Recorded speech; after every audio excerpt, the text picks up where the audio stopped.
ಹಾಗೆಂದುಕೊಳ್ಳಲು ಹೊರಟು ಬಂದ ಕಾರ್ಯಕ್ರಮ ಅನೇಕ ವಿಧಿ ಆಲಿಸಿ ಸರಿ ಸರಿ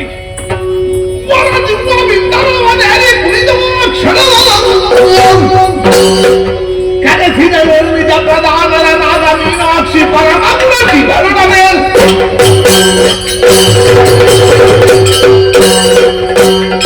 ಜೀವನದಲ್ಲಿ ಕೊರಡು ಕದರುವುದಂತೆ ಇದು ನಮ್ಮ ಜೀವನದಲ್ಲಿ ಸತ್ಯವಾಗಿಯೇ ಹೋಯಿತು. ಪಾಂಡ್ಯಾವನಿಯನ್ನಾಡುವಂತಹ ಮಲಯಕೇತ ಹಾಗೂ ಕಾಂಚನಾಮಾಲ ದಂಪತಿಗಳಿಗೆ ಮದುವೆಯಾಗಿ ಅದೆಷ್ಟೋ ಕಾಲಗಳು ಕಳೆದರೂ ಕೂಡ ಸಂತಾನವಿರಲಿಲ್ಲ. ಆ ಕಾಲಕ್ಕೆ ನಾರದ ಮುನಿಗಳ ಆಗಮನವಾಯಿತು. ಪುತ್ರ ಕಾಮೇಷ್ಟಿ ಯಾಗವನ್ನು ಮಾಡಿದೆ ಎಂದಾದರೆ ಸಂತಾನ ಪಡೆಯುವುದಕ್ಕೆ ಸಾಧ್ಯವಿದೆ ಎನ್ನುವ ಹಾಗೆ ಹೇಳಿದರು. ಯಾಗವನ್ನು ಕೈಗೊಂಡ ಕಾರಣದಿಂದಾಗಿ ಹುಟ್ಟಿಕೊಂಡವಳು ನಾನು. ನನಗೆ ಮೀನಾಕ್ಷಿ ಎನ್ನುವ ಹಾಗೆ ಶುಭವನ್ನು ನಿಲ್ಲಿಸಿದರು.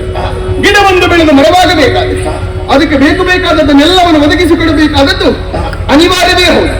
ಅಂತೆಯೇ ಮಕ್ಕಳು ಬೆಳೆಯುವಂತಹ ಕಾಲಕ್ಕೆ ವಿದ್ಯಾರ್ಥಿ ಸಂಸ್ಕಾರಗಳನ್ನು ಒದಗಿಸಿಕೊಡಬೇಕಾದದ್ದು ತಂದೆ ತಾಯಿಗಳ ಕರ್ತವ್ಯ. ನಾನು ಬೆಳೆಯುವಂತಹ ಕಾಲಕ್ಕೆ ನನ್ನ ತಂದೆ ತಾಯಿಗಳಿಗೆ ಒಂದು ದುಃಖವು ಮೂಡಿತು. ಯಾಕೆ? ದೇಹದಲ್ಲಿ ಅಧಿಕವಾದಂತಹ ಸ್ಥಳವೊಂದನ್ನು ಗಮನಿಸಿದರು.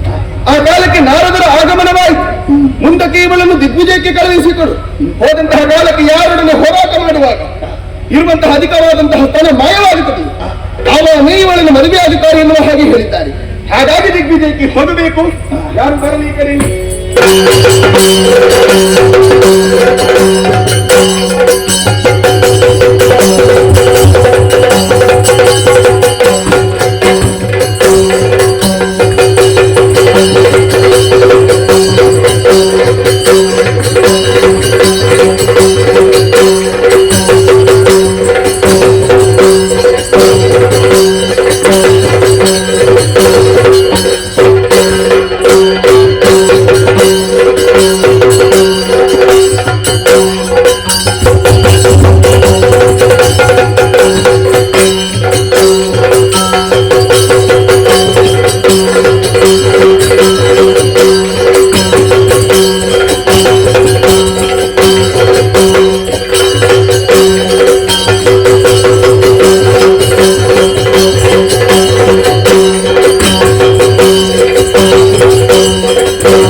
ಪಪ್ಪ ಕಾಣಿಕೆಯನ್ನು ಸಂಗ್ರಹಿಸಬೇಕು ಎನ್ನುವಂತಹ ತೀರ್ಮಾನಕ್ಕೆ ಬಂದವಳು ನಾನು. ಆ ಕಾರಣದಿಂದಾಗಿ ನಿಮ್ಮನ್ನು ಕರೆಸಿದವಳಿದ್ದೇನೆ. ಹೇಗೆ ಹೋಗುವಲ್ಲಿ ನಿಮ್ಮ ಅಭಿಪ್ರಾಯ?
ನಿಮ್ಮ ತಂದೆಯ ಕಾಲದಿಂದಲೂ ಇದ್ದವರು ನಾವು. ನಿಜ. ನೀವು ಈ ಕಾಲಕ್ಕೆ ದಿಗ್ವಿಜಯವನ್ನು ಕೈಗೊಳ್ಳುವ ಹಾಗೆ ಹೇಳುತ್ತಿದ್ದೀರಿ. ಹೌದು.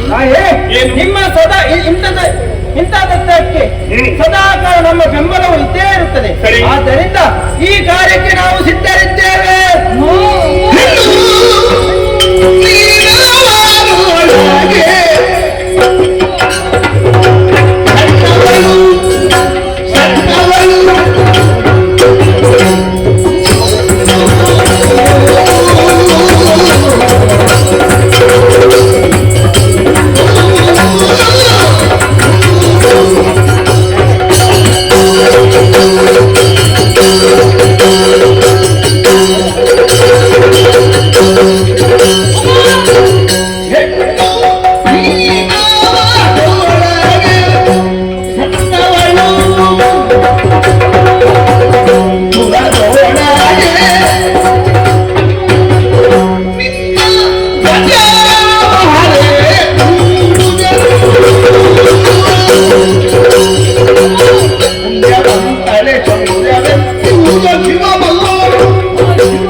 ಮಂತ್ರಿಗಳೇ, ಹುತ್ತದಲ್ಲಿ ಯಾವ ಹಾವಿರ್ತದೆಂದು ಹೇಳಲಿಕ್ಕಾಗ್ತದೆ?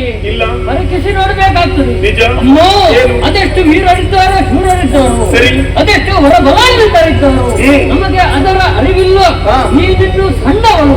ಅಷ್ಟು ಮಾತ್ರವಲ್ಲ, ನಾ ಸ್ತ್ರೀ ಸ್ವಾತಂತ್ರ್ಯ ಎಂಬ ಅರ್ಹತೆ. ಓಹೋ. ನಾನು ಹೇಳಿದಂತಹ ಮಾತು ಅದಕ್ಕೆ ಮಾನ್ಯತೆಯನ್ನು ಕೊಡಬೇಕು.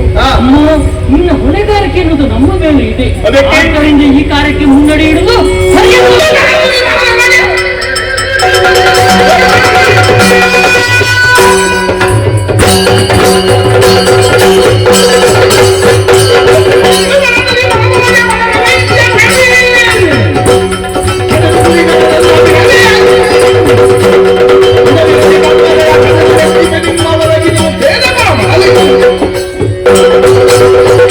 ಮಂತ್ರಿ ಸೇನಾಧಿಪತಿಗಳೇ, ನಮ್ಮದಾದಂತಹ ಪಾಂಡ್ಯ ರಾಜ್ಯ ಸಂತೋಷದಲ್ಲಿ ಕಾಲವನ್ನು ಕಳೆಯಬೇಕಾದರೆ ಅದಕ್ಕೆ ಕಾಲ ಕಾಲಕ್ಕೆ ಬೇಕಾದಂತಹ ಸಲಹೆ ಸೂಚನೆಗಳನ್ನು ನೀಡುತ್ತಾ ಮುಂದುವರಿಯುವುದಕ್ಕೆ ನೀವು ಕಾರಣೀಕರ್ತರಾಗಿದ್ದೀರಿ. ಹೀಗಿರುವಾಗ ನಿಮ್ಮಲ್ಲಿ ಅಭಿಪ್ರಾಯವನ್ನು ಕೇಳಿದೆ ಎಂದಾದ್ರೆ ಏನಾಡಿದ್ದೀರಿ? ನಾನು ಹೆಣ್ಣು, ಸಣ್ಣವಳು. ಹೊಣೆಗಾರಿಕೆ ನಮಗೆ ಉಂಟು. ನಾನು ಸಣ್ಣವಳಾದರೆ ನಾನು ಕಲಿತಂತಹ ವಿದ್ಯೆಗೆ ಸಣ್ಣತನ ಎನ್ನುವುದು ಇರುವುದಕ್ಕೆ ಸಾಧ್ಯವೇ ಇಲ್ಲ. ಹೆಣ್ಣಾದರೇನು ಕೇವಲ ಅಡುಗೆ ಮನೆಯಲ್ಲಿ ಇದ್ದುಕೊಂಡು ಅಡುಗೆ ಮಾಡೋದಕ್ಕೆ ಮಾತ್ರ ಹೆಣ್ಣು ಸೀಮಿತ ಅಲ್ಲ. ಶಸ್ತ್ರಾಸ್ತ್ರಗಳನ್ನು ಹಿಡಿದುಕೊಂಡು ಹೋರಾಟ ಮಾಡೋದಕ್ಕೆ ಹೆಣ್ಣಿಗೆ ಸಾಧ್ಯ ಎನ್ನುವುದನ್ನು ತೋರಿಸುವುದಕ್ಕಾಗಿ ಹೊರಟದ್ದು. ಹಾಗಾಗಿ ಆಲೋಚಿಸುವುದು ತರವಲ್ಲ. ಶಸ್ತ್ರಾಸ್ತ್ರಗಳನ್ನು ಧರಿಸಿ ತೆರಳೋಣ, ನಿಲ್ಲೋಣ.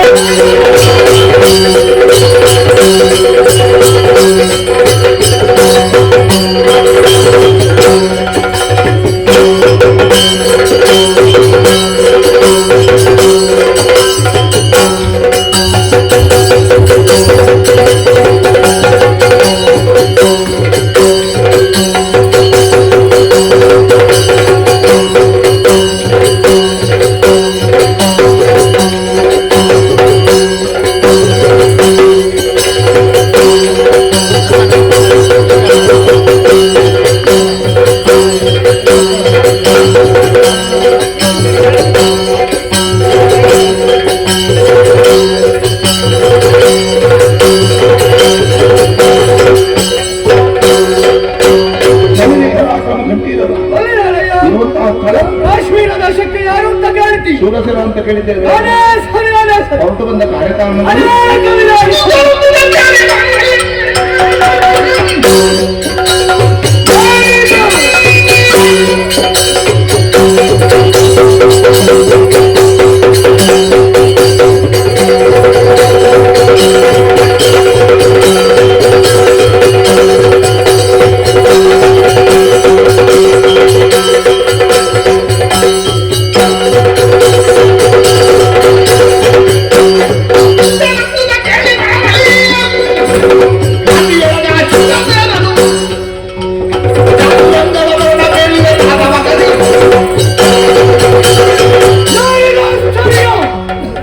ಕಾಶ್ಮೀರ ದೇಶಕ್ಕೆ ಹೆಣ್ಣಾಳು ಗಂಡಂತೆ ಬಂದಿದ್ದಾರೆ ಎಂಬುದಾಗಿದ್ರೆ ನಾನು ಆಲೋಚಿಸಬೇಕಾದದ್ದೇ ಸರಿ.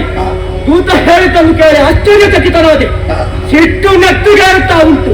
ಇಷ್ಟರ ತನಕ ತಲೆಬಾಗದಂತಹ ವಂಶ ನಮ್ಮದು, ಈಗ ತಲೆಬಾಗಬೇಕು ಎನ್ನುವುದಾಗಿ ಹೇಳುತ್ತಾ ಬಂದಿದ್ದಾನಂತೆ. ಯಾರು ಏನು ಎಂಬುದನ್ನು ವಿಚಾರಿಸ್ತೇನೆ.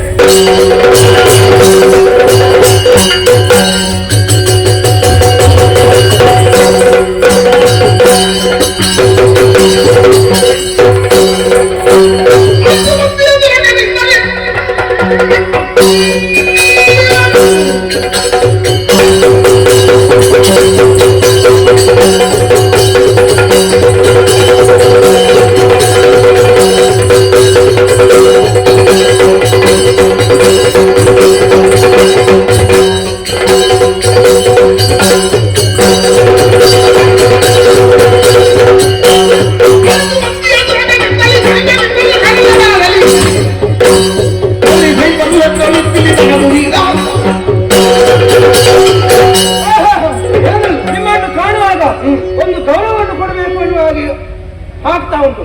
ಆದ್ರೆ ಏನು ಮಾಡೋಣ, ನಾವು ಬಂದದ್ದು ದಿಗ್ವಿಜಯಕ್ಕೆ. ಆದ್ದರಿಂದ ಹೇಳುತ್ತಿದ್ದೇನೆ, ನಮ್ಮ ಯುವರಾಣಿಗೆ ಕಪ್ಪವನ್ನು ಕೊಟ್ಟು ಅವರಿಗೆ ಅವರ ಕಾಲವನ್ನೆರಗಿ, ಇಲ್ಲದಿದ್ದರೆ ನಮ್ಮ ಜೊತೆ ಹೋರಾಟಕ್ಕೆ ಸಿದ್ಧರಾಗಿ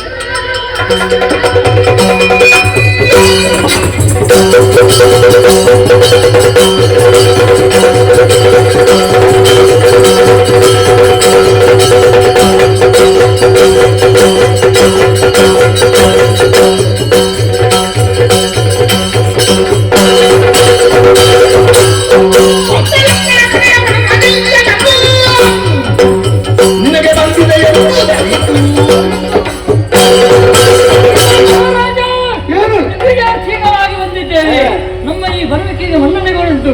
ನೀನು ಕಪ್ಪ ಕಾಣಿಗೆ ಒಪ್ಪಿದ್ದೀನಿ ಸರಿ, ಇಲ್ಲದಿದ್ದರೆ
ಆಶ್ಚರ್ಯಚಕಿತನಾಗಿರುವುದು. ಯಾಕೆ? ನನ್ನದಂತಹ ತಾಳೆಯಕ್ಕೆ ಸೈದ ದೂತನೆಂದು ಹೇಳಿದ ಮಾತು ಹೆಣ್ಣವನ್ನು ಬಂದಿದ್ದಾಳೆ. ಸರಿ, ಕದನವನ್ನು ಬಯಸಿ ಬಂದವರಿದ್ದಾಳೆ. ನಿಜ, ದಿಗ್ವಿಜಯಾರ್ಥಿಯಾಗಿ ಬಂದೆಯ? ಹೌದು. ಹೇಳಿದಂತೆ ಬಹಳಷ್ಟು ಮಾತುಗಳನ್ನಾಡಿದೆ ಅಂತೆ. ದೂತನು ಹೇಳಿದ ಕಪ್ಪವನ್ನು ಕೊಡಬೇಕಂತೆ, ಕಾಲಿಗೆ ಎಡಗಬೇಕಂತ ಹೀಗೆಂಬುದಾಗಿ ಹೇಳ್ತಾ ಇದ್ದಾಳೆ. ನಮ್ಮ ಉದ್ದೇಶವೇ ಪ್ರಶ್ನಿಸಿದರೆ ಉದ್ಧತನವನ್ನೇ ತೋರುತ್ತಾ ಇದ್ದಾಳೆ ಎಂಬುದು. ಹೌದು. ನನಗೂ ಕೂಡ ಸಿಟ್ಟು ನೆತ್ತಿಗೇರಿ ಯಾರು ಯಾರು ಎಂಬುದನ್ನು ಅರಿತುಕೊಳ್ಳಬೇಕಾಗಿ ಬಂತು. ಹಾಗಾಗಿ ಬಿಲ್ಬಾಡುವ ಸಹಿತರು ನಾನೇ ನೇರವಾಗಿ ಕದನಕ್ಕೆ ಬಂದೆ. ಸರಿ, ಏನಾಯ್ತು? ಆಶ್ಚರ್ಯವರಿಸುತ್ತಾ ಉಂಟು. ಯಾಕೋ ಮೃದು ಶರೀರ, ಕೋಮಲವಂತಹ ಶರೀರವುಳ್ಳವರು ನೀವು. ಚಂದ್ರ ಆಕಾಶದಲ್ಲಿದ್ದರೆ ಚಂದ, ನಿಜ. ಅಲ್ಲಿಟ್ಟುಕೊಂಡು ಬೆಳಗಿದರೆ ಚಂದ.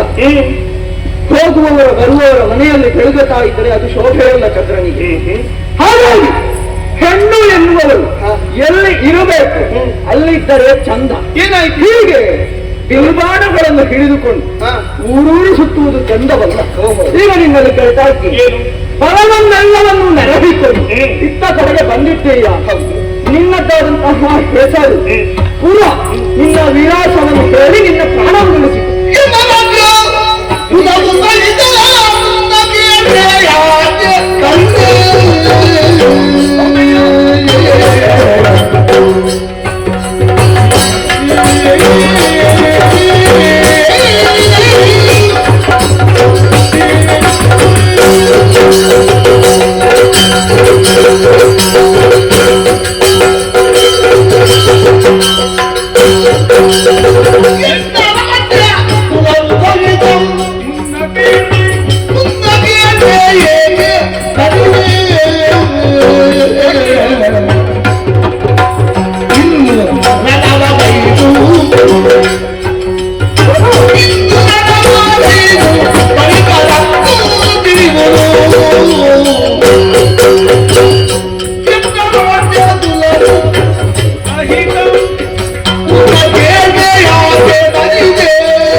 ಹೆಣ್ಣಾದಂತಹ ನನ್ನನ್ನು ಕಂಡಾಗ ನಿನಗೆ ಆಶ್ಚರ್ಯವಾಯಿತು. ಆಗಲೇಬೇಕು. ಇರಲಿ, ನಿನ್ನನ್ನು ಕಾಣುವಾಗಲೂ ನನಗೆ ಆಶ್ಚರ್ಯವಾದದ್ದು.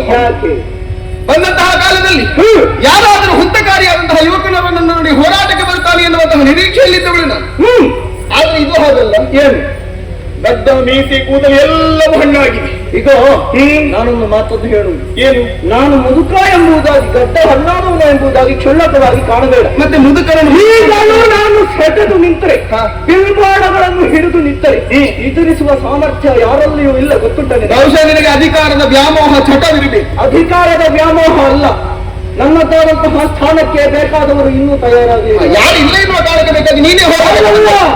ಅದು ಕಾರಣ ಅಲ್ಲ, ಮತ್ತಷ್ಟು ಉಂಟು. ಏನು ಹೇಳುವುದಕ್ಕೆ ಹೋದರೆ ಗೊತ್ತು ಸಾಕಾಗುವುದಿಲ್ಲ. ಅಗತ್ಯವಿಲ್ಲ. ನನ್ನನ್ನು ಕಂಡಾಗ ನಾನು ಯಾರು, ನಾನು ಇಲ್ಲಿಂದ ಬಂದವಳು, ನನ್ನ ಪರಿಚಯವನ್ನು ಕೇಳೋದಕ್ಕೆ ಬಂದಾಗ ಬೇಕು. ನಿಮ್ಮಲ್ಲಿ ಪರಿಚಯವನ್ನು ಹೇಳಿ ಸಂಬಂಧ ಬೆಳೆಸುವಂತಹ ಉದ್ದೇಶದಿಂದ ಬಂದವಳು ನಾನಲ್ಲ. ಮತ್ತೆ ಹೋರಾಟ ಮಾಡಬೇಕೆನ್ನುವಂತಹ ಉದ್ದೇಶದಲ್ಲಿ ಬಂದದ್ದು. ನೀವು ಹೋರಾಟವನ್ನೇ ನಿರ್ಣಯ ಮಾಡಿ. ಮೊದಲೇ ಹೋರಾಟ ಮಾಡಿ ಮತ್ತೆ ವಿಷಯ ಹೇಳ್ತೇನೆ. ಹೌದಾ?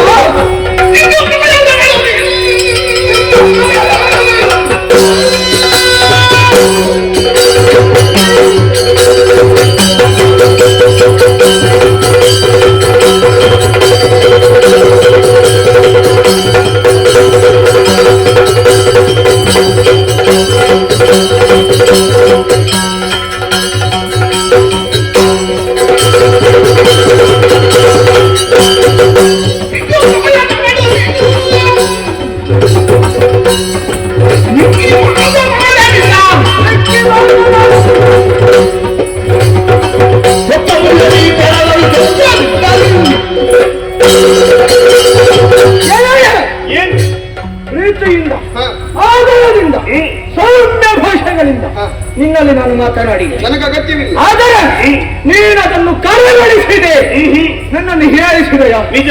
ನಾನು ವೃದ್ಧನೆಂಬುದಾಗಿ ನೀನು ಕ್ಷುಲ್ಲಕವಾಗಿ ಕಂಡೆಯ. ಮತ್ತೇನು ಮುದುಕ ಹೇಳುತ್ತಾ ಇದ್ದೇನೆ, ಮುದುಕ ಎಂಬುದಾಗಿ ಹೀಯಾಳಿಸುವುದನ್ನು ನಿಲ್ಲಿಸು.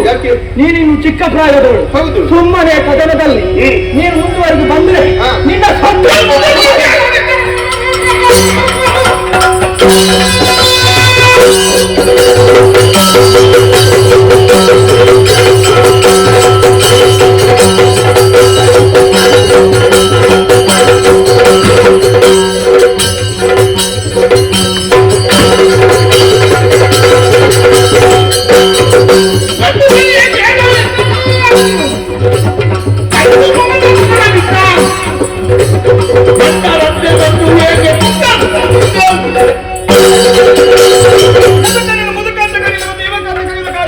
ಆದರೆ ನೀನು ಎಷ್ಟು ಬೇಕಾದರೂ ಕರಿ. ಹೌದು. ನಡೆಯುವುದಕ್ಕೆ ಕಷ್ಟವಾದಂತಹ ನಿನಗೆ ಒಂದು ಊರುಗೋಲಿನ ಅಗತ್ಯವಿದೆ. ನಡೆಯುವುದಕ್ಕೆ ಕಷ್ಟವಾದರೆ ಇಷ್ಟ ಬರ್ತಾ ಇದ್ದಾರೆ. ಹೌದಾ? ನೀನು ಕಾಣುವಾಗಲೇ ಅರ್ಥವಾಗ್ತದೆ. ಚರ್ಮ ಜೋತು ಬಿದ್ದಿದೆ. ಆದ್ರೂ ನಿನಗೆ ಅಧಿಕಾರದ ವ್ಯಾಮೋಹ. ನಿನಗೆ ಬದುಕಬೇಕೆನ್ನುವಂತ ಆಸೆ ಇದರಿಂದ ಹೋದ ಬಳಿದೀಯ. ನೀನು ಬಾಬುರೇ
ಸೂರಸೇನ ತಡೆ, ಯುದ್ಧ ವಿರಾಮ ಮಾಡು. ಒಬ್ಬ ಸಾನ್ನಿಧ್ಯಕ್ಕೆ ಹೊಂದಿಸಿಕೊಳ್ಳುತ್ತಾ ಇದ್ದೀರಿ. ಶುಭವಾಗಲಿ. ವಯಸ್ಸಾಗಿದೆ, ಯಾಕೆ ಕರೆಯುತ್ತಾ ಇದ್ದೀರಿ? ತನ್ನಲ್ಲಿ ಇನ್ನೂ ಪರಾಕ್ರಮ ಇದೆ ಎನ್ನುವ ಕಾರಣಕ್ಕಾಗಿ ಈ ಹೆಣ್ಣಿನ ಜೊತೆ ಹೋರಾಟಕ್ಕೆ ಮುಂದಾಗಿದ್ದೀಯಲ್ಲ. ನನ್ನದಾದಂತಹ ಅಸ್ತಿತ್ವವನ್ನು ನಾನು ಕಾಪಾಡಿಕೊಳ್ಳಲೇಬೇಕು. ಅಸ್ತಿತ್ವ ಹೌದು. ಮುಂಚೆ ಏನು? ತಾನು ತನ್ನವರು ಎಲ್ಲಿ ಇದ್ದಾರೆ ಎನ್ನುವಂಥದ್ದನ್ನು ಚೆನ್ನಾಗಿ ಅರ್ಥವಿಸಿಕೊಳ್ಳಬೇಕು. ಯಾಕೆ ನೋಡಿದರೆ ಈ ಮಾತು? ಈ ಹೆಣ್ಣು ಕೇವಲ ತನ್ನ ಪರಾಕ್ರಮವನ್ನು ತೋರಿಸುವುದಕ್ಕಾಗಿ ಇಲ್ಲಿಗೆ ಬಂದಿದ್ದಾಳೆ ಎನ್ನುವ ಕಾರಣಕ್ಕಾಗಿ ಆಕೆಯ ಜೊತೆ ಹೋರಾಟಕ್ಕೆ ಮುಂದಾಗಿದೆಯಲ್ಲ. ಅವಳಲ್ಲಿ ಸಾರಿ ಸಾರಿ ನಾನು ಮಾತನಾಡಿದೆ. ಸೌಮ್ಯದಿಂದ ಮಾತನಾಡಿದ್ರು ಅದನ್ನು ಲೆಕ್ಕಕ್ಕೆ ತೆಗೆದುಕೊಳ್ಳುವವಳಲ್ಲ ಎಂಬುದಾಗಿ ಒಂದು ಸಂಬಂಧಿಕರ ಜೊತೆ ಯುದ್ಧ ಮಾಡುವಾಗ ಸ್ವಲ್ಪ ಆಲೋಚನೆ ಮಾಡ್ಲಿಕ್ಕಿಲ್ವಾ ಸ್ವಾಮಿ? ಯಾವ ರೀತಿಯ ಸಂಬಂಧ ಉಂಟು ಅಂತ ಹೇಳಿ ಆದ್ರೆ ಆಕೆ ಹೀಗೆ ಮಾಡ್ತಾ ಇದ್ದ? ನಿನಗೆ ಒಬ್ಬಳು ಮಗಳಿದ್ರು ಗೊತ್ತಾ? ಕಾಂಚನ ಮಾಲೆ. ಹೌದು. ಆಕೆಯನ್ನು ಎಲ್ಲಿಗೆ ಮದುವೆ ಮಾಡಿಕೊಟ್ಟಿದ್ದಿ? ಪ್ರತಾಪದೇವನಿಗೆ, ಪಾಂಡ್ಯ ದೇಶಕ್ಕೆ. ಹೌದಾ? ಆ ಬಳಿಕ ಅವಳಿಗೆ ಒಂದು ಮಗು ಆಯ್ತು. ಮಗುವಿನ ನಾಮಕರಣಕ್ಕೂ ಹೋಗಿದ್ಯಾ ಅಥವಾ ಅವಳ ಶ್ರೀಮಂತಕ್ಕೆ ಹೋಗಿದ್ಯಾ? ಹೋಗಿದ್ದೇನೆ. ಒಂದು ಸಲ ಹೋಗಿ ಬಂದಿದ್ದಿ, ಆ ಬಳಿಕ ಅಲ್ಲಿಗೆ ವ್ಯವಹಾರ ಮುಗಿಯಿತು. ನನ್ನದಾದಂತಹ ರಾಜಕೀಯದಲ್ಲಿ ನಾನು ವ್ಯಸ್ತನಾಗಿದ್ದೆ. ಅದೇ ಸಂಬಂಧಿಕರ ಮನೆಗೆ ಹೋಗಿ ಬಾರದೆ ಇದ್ರೆ ಅವರ ಪರಿಚಯ ಸಿಗುವುದಿಲ್ಲ ಎನ್ನುವುದಕ್ಕೆ ಆಕೆ ಬೇರೆ ಯಾರು ಅಲ್ಲ, ನಿನ್ನ ಮಗಳು ಕಾಂಚನ ಮಾಲೆಯ ಮಗಳು, ನಿನ್ನ ಮೊಮ್ಮಗಳು. ನನ್ನ ಮೊಮ್ಮಗಳು. ಹೌದು. ನೀವು ಹೇಳಿದ್ದೆಲ್ಲವನ್ನು ನಾನು ಅರ್ಥವಿಸಿಕೊಂಡೆ. ನಾನು ಸ್ವಲ್ಪ ತಿಳಿಮನಸ್ಸಿನವನಾದೆ, ಆದರೆ ಅವಳಿಗೆ ಅರ್ಥ ಆಗಬೇಕಲ್ಲ. ಮಗಳೇ, ಮುನಿಗಳೇ, ವಯಸ್ಸಾದವರ ಜೊತೆಯಲ್ಲಿ ಹೋರಾಟ ಮಾಡುವಾಗ ಸಂಬಂಧವನ್ನು ಎನಿಸಿಕೊಳ್ಳಬೇಕು. ನಿನ್ನ ತಾಯಿಯ ತಂದೆ, ನಿನ್ನ ಅಜ್ಜನೊಂದಿಗೆ ಹೋರಾಟ ಮಾಡುವುದೇ ಇದು ನಿನಗೆ ಸಮ್ಮತವೇ? ತಪ್ಪಾಯಿತು ಅಂತ ಕ್ಷಮೆ ಯಾಚಿಸಿ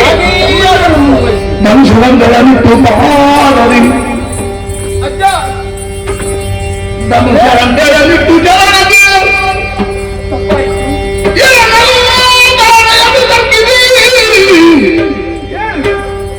ಮನದಿ ಭೋಜವ ತಾಳಿ ನುಡಿದನು ಜಗಬೋಹದಲ್ಲಿ ಮನದ ಮುಗಿನಿಂದ ಭಯವಂತಗೆ ಬಿದ್ದಿದ್ದಾನವು. ನಿನ್ನಿಂದಲಾಗಿ ಉಭಯ ಕುಲ ಹೆಚ್ಚಾಯಿತು. ಇರಿತು ಸತ್ವಾಧಿಕರ ಕೇಳಿರುವುದಿಲ್ಲ ಪೂರ್ವದಲ್ಲಿ. ನಿನ್ನಂತಹವರನ್ನು ನಾನು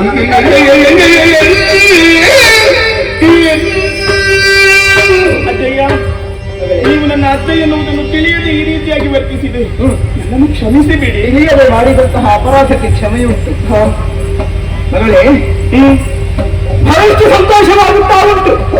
ನಿನ್ನಂತಹ ಸತ್ವ ಅಧಿಕಾರವಿರುವವರನ್ನು ನಾನು ಈ ಹಿಂದೆ ಕಂಡದ್ದೇ ಇಲ್ಲ. ನಿನಗೆ ಒಬ್ಬಳು ಮೊಮ್ಮಗಳಿದ್ದಾಳೆ ಎನ್ನುವುದನ್ನೇ ಮರೆತು ಬಿಟ್ಟದ್ದಲ್ವ? ಈಗ ನನಗೆ ಗೊತ್ತಾಯಿತು. ಒಮ್ಮೆ ಆದ್ರೂ ಬಂದು ಹೇಳಿದ ಮೇಲೆ ನಾನು ಅರ್ಥವಿಸಿಕೊಂಡೆ. ಮೊಮ್ಮಗಳನ್ನು ಕಾಣುವಾಗ ಮನಸ್ಸಿಗೆ ಬಹಳಷ್ಟು ಸಂತೋಷವಾಗುತ್ತಾ ಉಂಟು. ಸರಿ, ಆ ಪದಕ್ಕೆ ಅದೆಷ್ಟೋ ಮಹತ್ವ ಉಂಟು. ಉಲ್ಲಾಸ ಹೆಚ್ಚಾಗುತ್ತಾ ಉಂಟು ಮನಸ್ಸಿನಲ್ಲಿ. ಸಂತೋಷ. ನಿನ್ನಂತಹವರನ್ನು ನಾನು ಪೂರ್ವದಲ್ಲಿ ಕಂಡದ್ದೇ ಇಲ್ಲ. ತರಳೆಯೇ ಅಜ್ಜ, ನಿನ್ನಿಂದಲಾಗಿ ನಿನ್ನಂತಹ ಈ ವ್ಯಕ್ತಿತ್ವದಿಂದಲಾಗಿ ಉಭಯ ಕುಲದ ಕೀರ್ತಿಯೂ ಕೂಡ ಹೆಚ್ಚಾಗಿ ಹೋಯಿತು. ಸರಿ, ನನಗೆ ಹೇಳಿಕೊಳ್ಳುವುದಕ್ಕೆ ಹೆಮ್ಮೆಯಾಗುತ್ತಾ ಉಂಟು. ಹಾಗಾಗಿ ಇಲ್ಲಿಯ ತನಕ ನೀನು ಬಂದವಳಿದ್ದೀಯ. ಹೌದು. ನನ್ನದಾದಂತಹ ಅರಮನೆಯಲ್ಲಿ ಕೆಲ ಕಾಲ ಇದ್ದುಕೊಂಡು ಆ ಆತಿಥ್ಯವನ್ನು ಸ್ವೀಕರಿಸಿ ಮತ್ತೆ ಮುಂದುವರಿಯಬೇಕು ಎಂಬುದಾಗಿ ಅಜ್ಜನ ಹಾಗೆಯೇ ಆಗಲಿ ಅಜ್ಜ. ಹೌದು.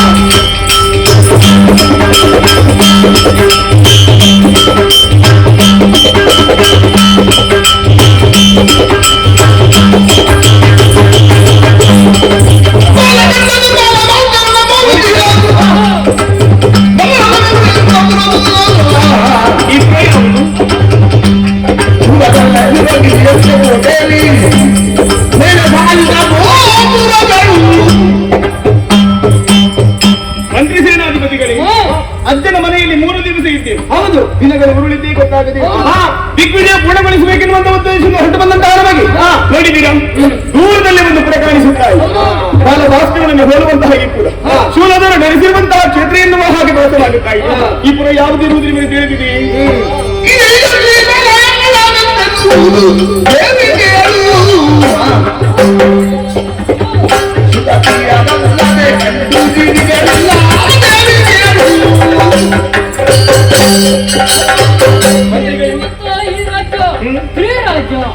ಹೆಣ್ಮಕ್ಕಳೇ ಇರುವುದನ್ನು ಸರಿ. ಮತ್ತೊಂದಿನಿ ಎಂಬುವಂತ ರಾಣಿ ಅವಳಿಗೆ ಮಂತ್ರಿಯಾಗಿ ಗುಣವಂತೆ ಮತ್ತೆ ಒಬ್ಬರಿದ್ದಾರೆ.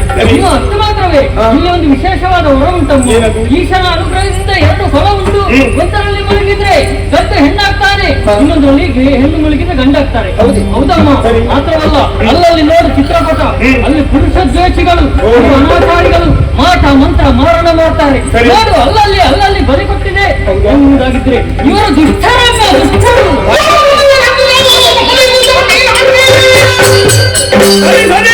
ದೂಸಿ ಕಟ್ಟಡವನ್ನು ಕಾಣದಾದದು ಬೇಕರಿಗೆ ಒಳಗಾಡಲಿ ಓದಲಿ ಹರಿಹರ ರುಗರಲ್ಲಿ ಈಗ ತಂದೆಯ ತಮಗೆ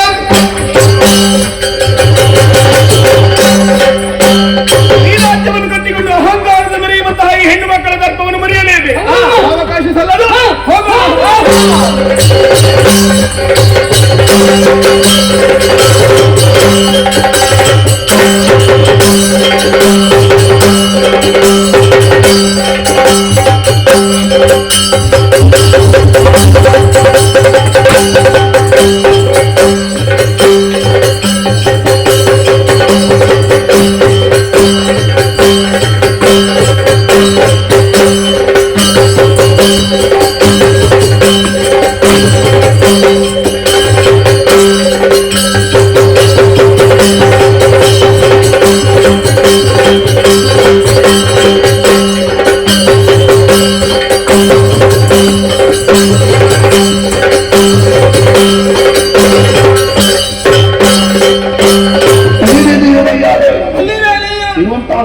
ಕೇಳಿದ ಶ್ರೀರಾಜ್ಯಕ್ಕೆ ಕೇಳಿದ್ದೀರಿ, ಹಾಗೆಂದುಕೊಳ್ಳಬಹುದು.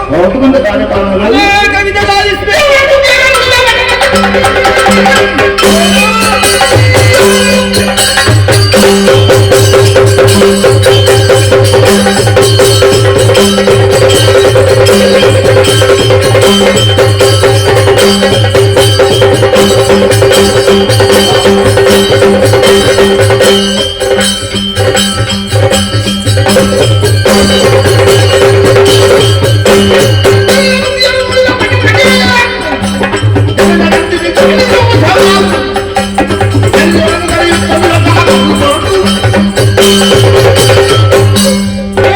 ಜಗದೀಶ್ವರನಿಂದ ರಕ್ಷಣೆ ಮಾಡುತ್ತಾಯಿ.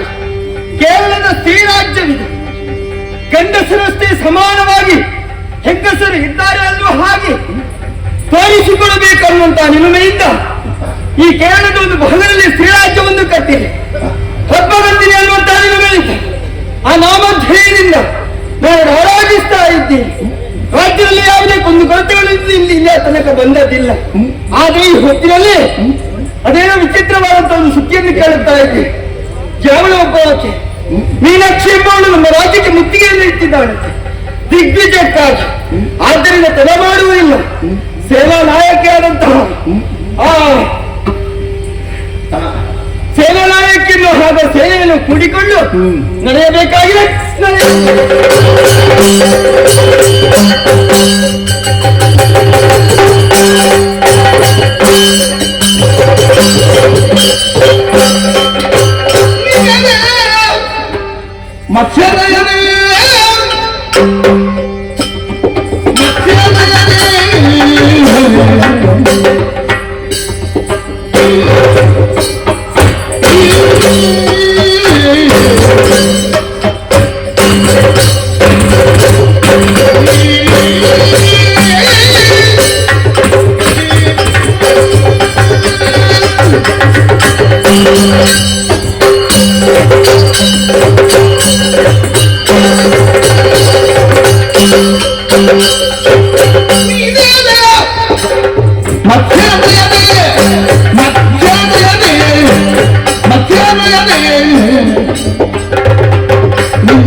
ನಿನ್ನ ನೋಡುವಾಗಲೇ ಅರ್ಥವಾಗುತ್ತಾ ಇದೆ. ಯಾಕೆ?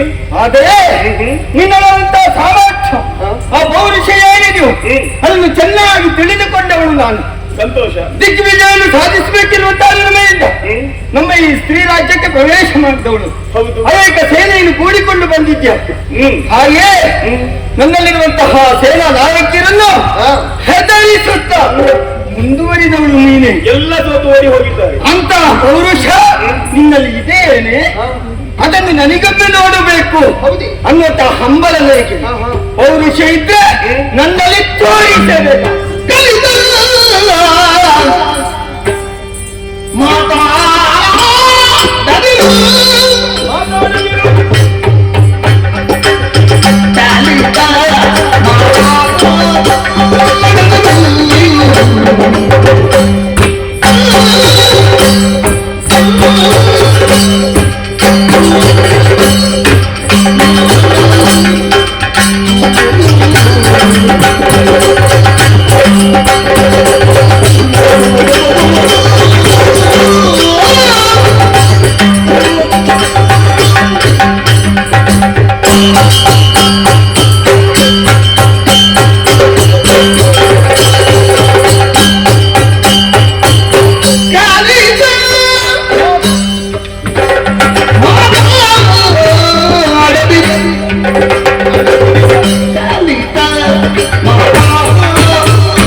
ಇಳಿಸುವೆ ನಮ್ಮ ತಾಳು ನಿಮ್ಮಯ ಇಳಿಸುವೆ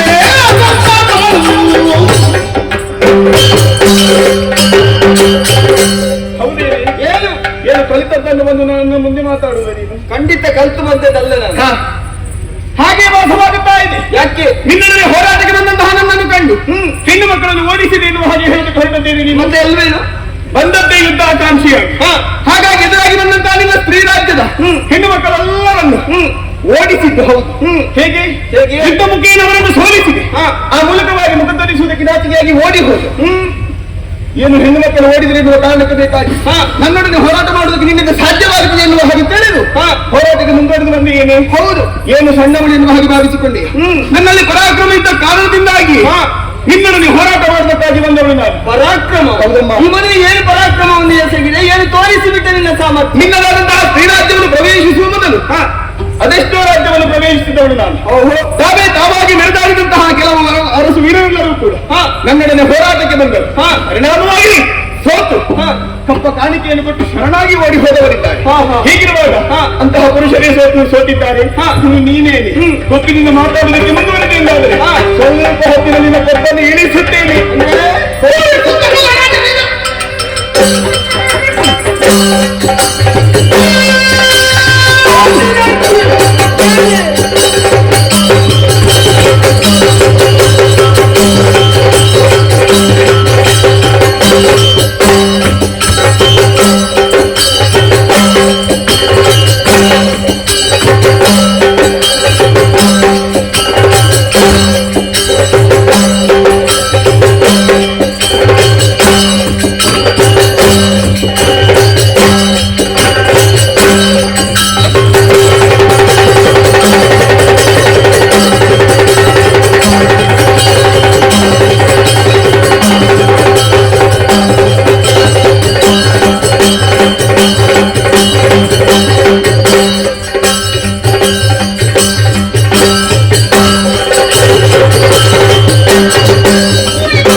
ರಾಜ್ಯಗಳಿಗೆ ಪ್ರವೇಶ ಮಾಡಿದೆ.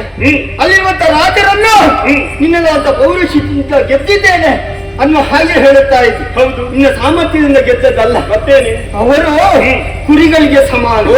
ಆದ್ದರಿಂದ ಆ ಕುರಿಗಳನ್ನು ಗೆಲ್ಲುವುದು ಅಷ್ಟೇನು ಕಷ್ಟ ಅಲ್ಲ. ನೀವೇನು ಸಿಂಹವ? ಸಿಂಹ ಸದೃಶ ಆಗಿದ್ದೇನೆ. ಹೊರತು ಸುಲಭವೇ ಸರಿ. ಅದನ್ನು ಬಂದು ನನ್ನನ್ನೇ ಹೇಳುತ್ತಾ ಇದ್ದಲ್ಲ. ನನ್ನ ಸಾಮರ್ಥ್ಯ ಈಗ ಗೊತ್ತಿಲ್ಲ. ತಲೆ ಹೋಗಿದ್ದು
ಏನು ವ್ಯಂಗ್ಯ ಮಾಡುವುದು ನೀನು? ಸಾಮರ್ಥ್ಯವಿರುವಂತಹ ವೀರರೆಲ್ಲರೂ ಕೂಡ ಹೋರಾಟ ಮಾಡುವುದಕ್ಕೆ ಬಂದಂತಹ ಕಾಲಕ್ಕೆ ಅವರನ್ನೇ ತೋರಿಸಿದವಳು ನಾನು. ಏನು ನೀನು ಪರಾಕ್ರಮ ಮಹನಿ ಹೇಳುವುದು ಹೊರಟೆ ತಿಳಿದಿದ್ದೇನೆ. ಹೇಗೆ ಮಾತನಾಡುವವರು, ಮಂತ್ರ ಹಾಕುವವರು, ಮಾಯಾದಾಳದ ವಿದ್ಯೆಯ ಮೂಲಕವಾಗಿ ಬರುವಂತಹ ಪುರುಷರನ್ನು ನೋಟದ ಮೂಲಕ ಒಳಗಾಗುವ ಹಾಗೆ ಮಾಡಿ, ಅದು ನಮ್ಮಲ್ಲಿ ಪರಂಪರೆ. ಹೌದಾ? ಪೂರ್ವಜರಿಂದಲೇ ಬಂದ ಬಂದ ಹಿಂದಿನವರೆಲ್ಲ ಮಾತನಾಡಿಕೊಂಡು ಬಂದದಲ್ವಾ? ಆ ಕಾರಣದಿಂದಾಗಿ ಬೇಕಾದಾಗ ಮಾತ್ರ ಅದನ್ನು ಮುಂದುವರಿಸುತ್ತಾ ಹೋಗುತ್ತೆ ಎನ್ನುವ ಹಾಗೆ ನೀನು ಮುಂದುವರಿದರೆ ಇಲ್ಲ ಶಿರಚ್ಛೇದವಾಗಿ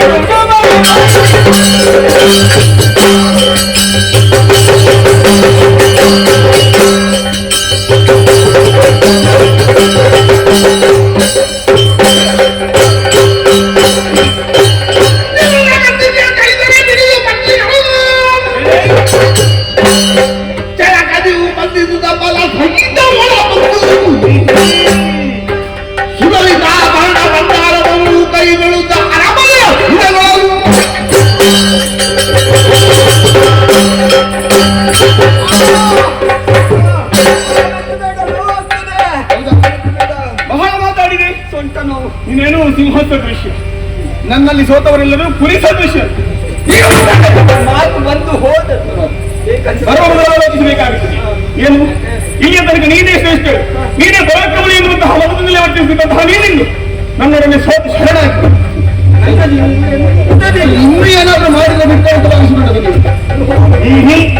ಹೌದಾ? ಅಪ್ಪ ಕಾಣಿಕೆ ಪಡೆದುಕೊಳ್ಳಬೇಕೆನ್ನುವುದೇ ಅವರ ಉದ್ದೇಶ. ಅದರಾಗಿ ನನ್ನ ಪರಾಕ್ರಮವೇನೆನ್ನುವುದನ್ನು ಲೋಕದಲ್ಲಿ ತೋರಿಸಿಕೊಳ್ಳಬೇಕೆನ್ನುವಂತಹ ಉದ್ದೇಶ ಬಂದವರಿದ್ದೇನೆ. ಮಹಾಪರಾಕ್ರಮ ನಿನ್ನ ರಾಜ್ಯವು ನಿನ್ನ ಪಟ್ಟವು ನನಗೆ ಬೇಡ. ನೀನು ಸ್ತ್ರೀ ರಾಜ್ಯವನ್ನು ಕಟ್ಟಿಕೊಂಡು ಸ್ತ್ರೀಯರನ್ನೆಲ್ಲ ಒಟ್ಟು ಸೇರಿಸಿಕೊಂಡು ರಾಜ್ಯಭಾರವನ್ನು ಮಾಡುವುದೇ ನನಗೆ ಸಂತೋಷ.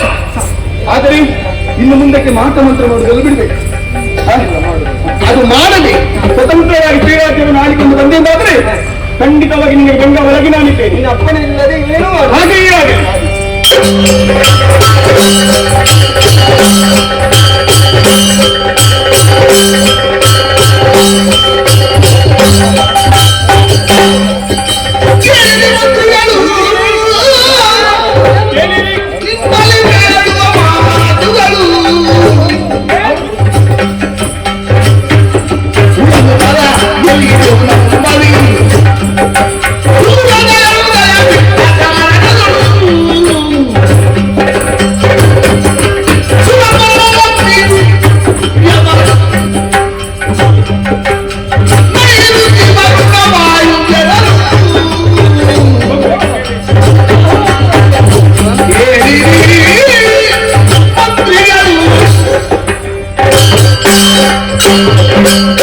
ಮಂತ್ರಿ ಸೇನಾಧಿಪತಿಗಳೇ, ದಿಗ್ವಿಜಯಕ್ಕೆ ಬಂದಂತಹ ನಾವು ಧರಣಿ ಬಾಲದ ದರ್ಪವನ್ನು ಮುರಿಯುತ್ತಾ ಮುಂದುವರೆದು ಬಂದೆವು.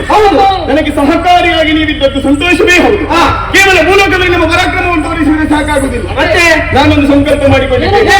ನೇರವಾಗಿ ಸ್ವರ್ಗಲೋಕವನ್ನು ಸೇರುವುದು, ದೇವತೆಗಳನ್ನು ಸಮರಮುಖದಲ್ಲಿ ಸೋಲಿಸುವುದು, ಅವರಲ್ಲಿ ನಮ್ಮ ಪರಾಕ್ರಮ ಏನೆನ್ನುವುದನ್ನು ತೋರಿಸುವುದು. ಹೇಗೆ ಹೋಗೋಣವೇ?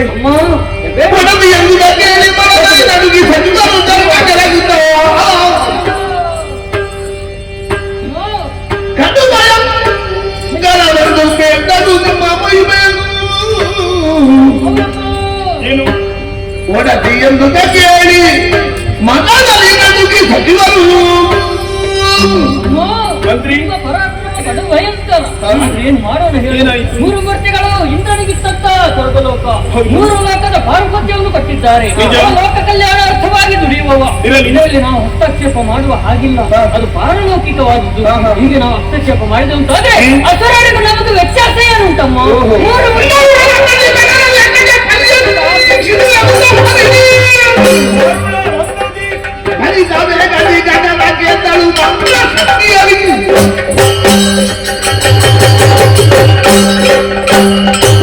ಮರುಳರಂದರೆ ಯಾಕೆ? ಮರುಳರಂದರೆ ಯಾಕೆ ಈ ರೀತಿಯಾಗಿ ಮರಳುತ್ತಾ ಇದ್ದೀರಿ?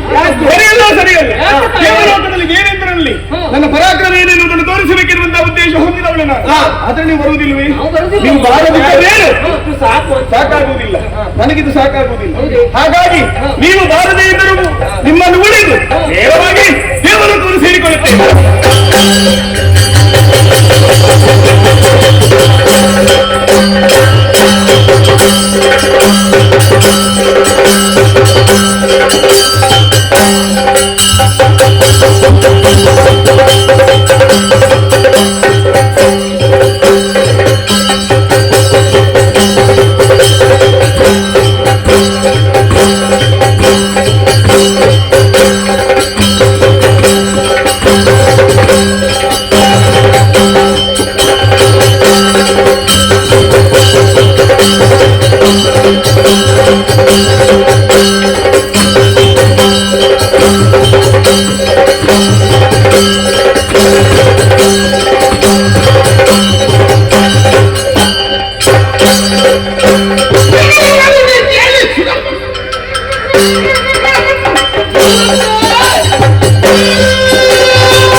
ಲೋಕದವರೆಗೆ ಯುದ್ಧವನ್ನು ಸಾರಿದ್ದಾಳಂತೆ.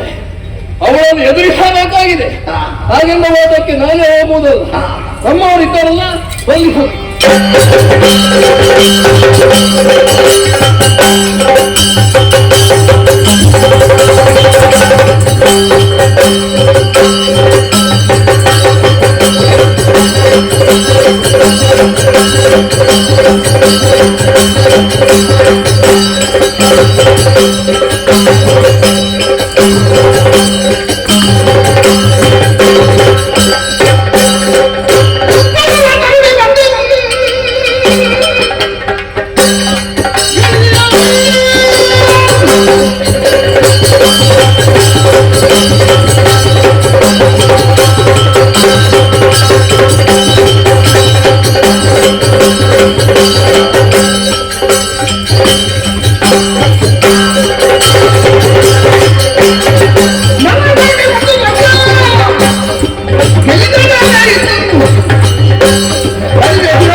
ನನ್ನ ಕೈಗೆ ಹೋಗ್ಬಿಟ್ಟು ಬಂದವರಿದ್ದೀಯ.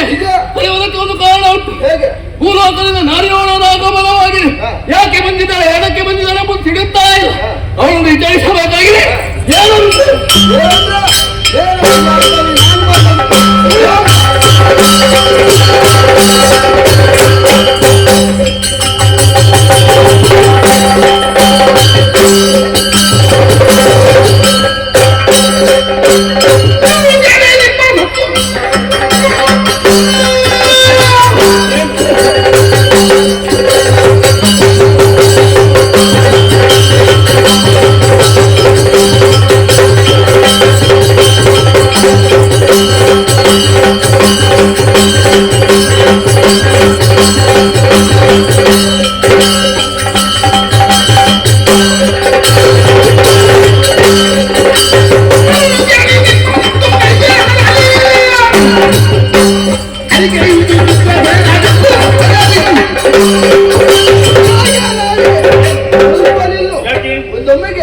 ನಮ್ಮದಾದಂತ ಸ್ವರ್ಗಲೋಕಕ್ಕೆ ಪ್ರವೇಶವನ್ನು ಮಾಡಿದ್ಯಾ? ನಿಜ.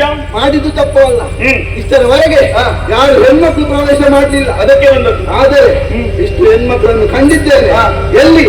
ನಮ್ಮ ಸ್ವರ್ಗಲೋಕದಲ್ಲಿ ಅಪ್ಸರಾಶ್ರೀಯ ಅವರನ್ನು ಕುಣಿಸುವಂತ ಚಿತ್ರಸೇನೆ ನಾನಾಗಿದ್ದೇನೆ. ಹೌದೇ? ನಿನ್ನನ್ನು ನೋಡುವಾಗ ಕೇಳಿ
ಕೇಳಿರಲ್ಲ ನೀನೇ ಅವರು ನಿನ್ನ ಯೋಗ್ಯತೆಯನ್ನು ಎನ್ನುವುದನ್ನು. ದೇವಲೋಕದಲ್ಲಿರುವಂತಹ ಸುರವೇಶಿಯರನ್ನು ಕುಳಿಸುವವನು ಸಂಗೀತಗಾರ. ಹೌದಾ? ನೀನು ಹೋರಾಟಕ್ಕಲ್ಲ, ಅಲ್ಲಿರುವಂತಹ ಸುರದ ವೇಷಿಯರನ್ನು ಕುಣಿಸುವುದಕ್ಕೆ ಯೋಗ್ಯ ನೀನು. ಹಾಗಾಗಿ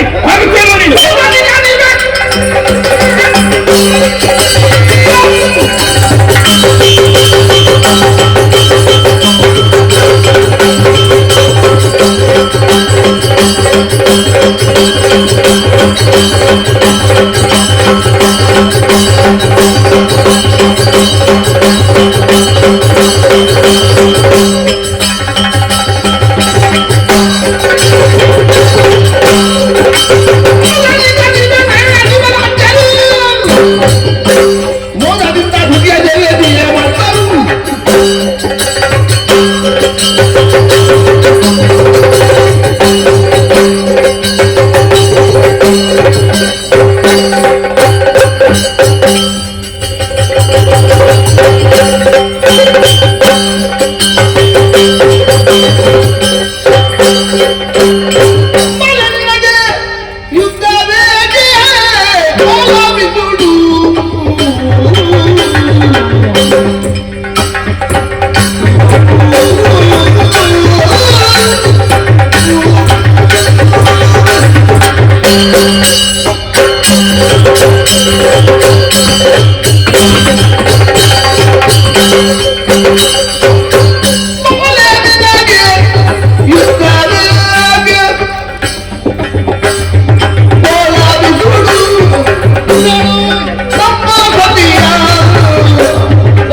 ಯುದ್ಧ ಏತಕ್ಕೆ ನಿನಗೆ? ಯುದ್ಧಕ್ಕಾಗಿ ಬಂದದ್ದು ನಾನು. ಆಶ್ಚರ್ಯ ಆಗುತ್ತಾ ಉಂಟು. ಯಾಕೆ? ಬ್ರಹ್ಮನ ಸೃಷ್ಟಿ ಈ ರೀತಿಯಾಗಿ ಇದೆ. ಅಪ್ಪ ಏನು ಸೌಂದರ್ಯ! ಸ್ವರ್ಗ ಲೋಕದಲ್ಲಿ ಅದೆಷ್ಟೋ ಹೆಣ್ಣು ಮಕ್ಕಳನ್ನು ಕಂಡವನು ಈ ದೇವೇಂದ್ರ. ನಾನು ಇಂತಹ ಸೌಂದರ್ಯವನ್ನು ಕಂಡಾಗ ಆಶ್ಚರ್ಯವಾಗುತ್ತಾ ಇದೆ. ಹೌದೇ? ಕರ್ಮಭೂಮಿಯಾದ ದೈತ್ಯಲ್ಲಿ ಅದೆಷ್ಟೋ ಮೃತರಾದವರು ಈ ಸ್ವರ್ಗಲೋಕಕ್ಕೆ ಬರುವುದಕ್ಕೆ ಉಂಟು. ಪುಣ್ಯಾತ್ಮರು ಅವರ ಪಾಪ ಕರ್ಮಗಳನ್ನು ತುಲನೆ ಮಾಡಿ ಬೇಕು ಬೇಕಾದ ಸ್ಥಾನಮಾನಗಳನ್ನು ಕೊಡುತ್ತೇವೆ. ಸರಿ. ಆದ್ರೆ ನೀನು ಹಾಗಲ್ಲ, ಶಶನೀಯರಾಗಿ ಬಂದಿದ್ದೀಯ. ಅದು ಕೂಡ ಕೈಯಲ್ಲಿ ಆಯುಧ ನಿಲ್ಲಿಸಿಕೊಂಡು ಬಂದಿದ್ದೀಯ. ನಿಜ. ಆಶ್ಚರ್ಯವಾಗುತ್ತಾ ಎಣ್ಣೆ.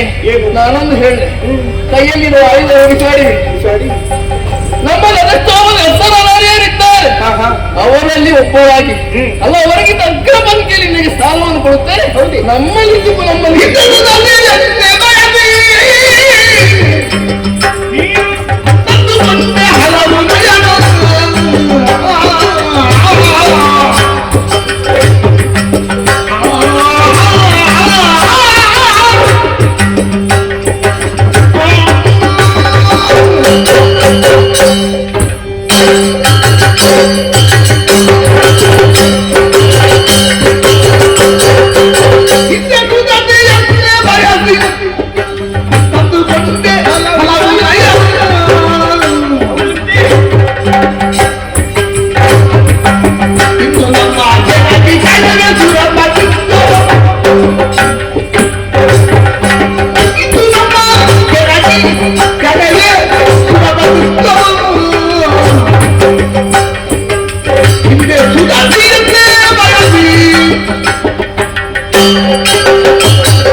ಹೆಣ್ಣಾದಂತಹ ನನ್ನನ್ನು ಕಂಡು ಈ ದೇವಲೋಕದಲ್ಲಿರುವಂತಹ ಅಪ್ಸರೆಯರ ಗಣನದಲ್ಲಿ ನಾನೊಬ್ಬನಾಗಿ ಸೇರಿಕೊಳ್ಳಬೇಕೆನ್ನುವಂತಹ ಆಸೆಯನ್ನು ಹೇಳಿಕೊಳ್ಳುತ್ತಾ ಇದ್ದೀನಿ. ಹೌದು.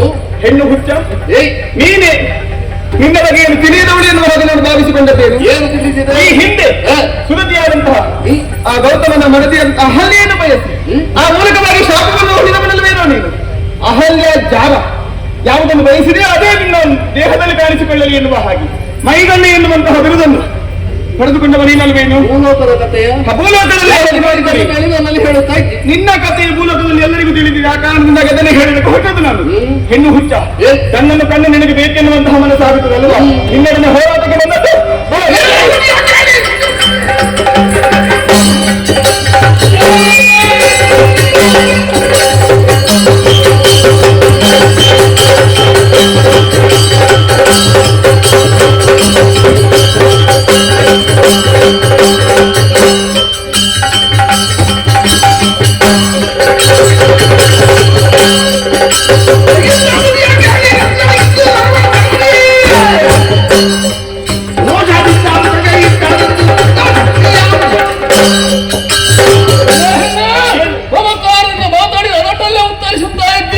ನಿನಗೆ ಮಮಕಾರ ಸಾಧ್ಯವಾದ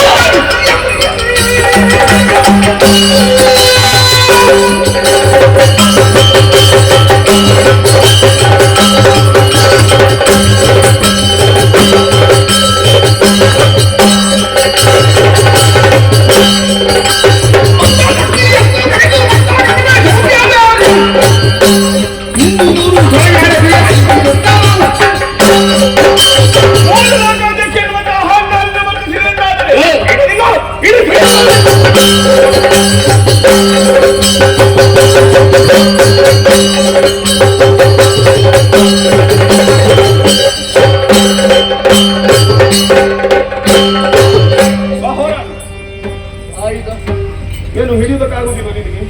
ನಿನ್ನ ಆಯುಧವನ್ನು ಗಟ್ಟಿಯಾಗಿ ಹಿಡಿದುಕೊಳ್ಳಬೇಕಾದಂತಹ ನೀನೆ ಕೈಯಲ್ಲಿರಬೇಕಾದ ಆಯುಧವನ್ನು ಬಿಟ್ಟುಕೊಟ್ಟೆ. ಯಾವತ್ತೂ ಹೀಗೆ ಆಗಿರ್ಲಿಲ್ಲ. ಹೌದಾ? ಈ ಹಿಂದೆ ರಾಕ್ಷಸರೊಡನೆ ಹೋರಾಟ ಮಾಡುವಾಗ ಸೋತು ಓಡಿ ಹೋದವ ನೀನು. ಅನಿವಾರ್ಯ. ಇದು ಅದು ಅನಿವಾರ್ಯ. ಇದು ಹೆಂಗೆ ಹೆಣ್ಣಲ್ವೇ ಬಿಟ್ಟು ಕೊಟ್ಟದ್ದು. ನನಗೆ ಹೇಳುವುದು ಹಾಗೆ ಸೋತವನ್ನು ಹಾಗೆ ಹೇಳಿಕೊಳ್ಳೋದಕ್ಕೆ ನಿನಗೆ ನಾಚಿಕೆ ಆಗುತ್ತೆ. ಸುರಪಾಲ, ನಿನ್ನ ಆಯುಧವನ್ನು ಅಥವಾ ನಿನ್ನ ಪಟ್ಟವನ್ನು ಬರೆದುಕೊಳ್ಳಬೇಕೆಂಬಂತ ಉದ್ದೇಶವನ್ನು ನಾನಲ್ಲ. ಪಟ್ಟಕ್ಕಾಗಿ ಬಂದದಲ್ವೇ? ಪಟ್ಟದ ಅಗತ್ಯವು ಅನಿವಾರ್ಯತೆ ನನಗಿಲ್ಲ. ಬದಲಾಗಿ ನನ್ನ ಯೋಗ್ಯತೆಯನ್ನು ನನ್ನ ಸಾಮರ್ಥ್ಯ ಎನ್ನುವುದನ್ನು ಲೋಕದಲ್ಲಿ ತೋರಿಸಿಕೊಳ್ಳಬೇಕೆನ್ನುವ ಉದ್ದೇಶದಿಂದ ಬಂದದ್ದು. ಹೌದೇ? ಹೌದೌದು. ಇಲ್ಲಿ ಇರುವುದಿಲ್ಲ ಹಾಗಾದ್ರೆ. ನಿನ್ನ ಪಟ್ಟವು ಬೇಡ, ನಿನ್ನ ಆಯುಧವಾದ ನಿನಗೇ ಇದೆ. ಆದರೆ ನನ್ನ ಯೋಗ್ಯತೆ ಎನ್ನುವುದನ್ನು ನೀನು ತಿಳಿದೆಯಲ್ಲ, ನನಗಷ್ಟು ಸಾಕು. ಹೆಣ್ಣೆ, ನಿನ್ನ ಪರಾಕ್ರಮವನ್ನು ಅರಿಯೋದು ನಾನು ನಿನ್ನ ಜೊತೆ ಹೋರಾಡಿದವನು. ಸರಿ, ಇನ್ನು ಸೋತೆ ನಾಲ್ಕು ಲೋಕದಲ್ಲಿ ಇರುವುದಿಲ್ಲ ಎಂಬ ಬಯಕೆಯನ್ನು ತೆಗೆದುತ್ತಾ ಇದೆಯಾ? ಇಲ್ಲಿರುವುದಕ್ಕಾಗಿ ಬಂದ ಬೆಳೆ ಇಲ್ಲಿಂದ ಹೋಗುವವಳು ನೀನು ನಿಜ. ಆದ್ರೆ ನೀನು ಬಯಸಿದ್ದು ಇರ್ಲಿಲ್ಲ ಹೆಣ್ಣೆ. ಮತ್ತೆ ಭೂಮಿಗೆ ಇಳಿದು ಹೋಗುವಂತ ದಾರಿಯಲ್ಲಿ ನೀನು ಅಪೇಕ್ಷೆ ಪಟ್ಟದ್ದು ನಿನಗೆ ಸಿಗ್ತದೆ. ಶುಭ ಹಾಗೆಯೇ ಆಗಲಿ.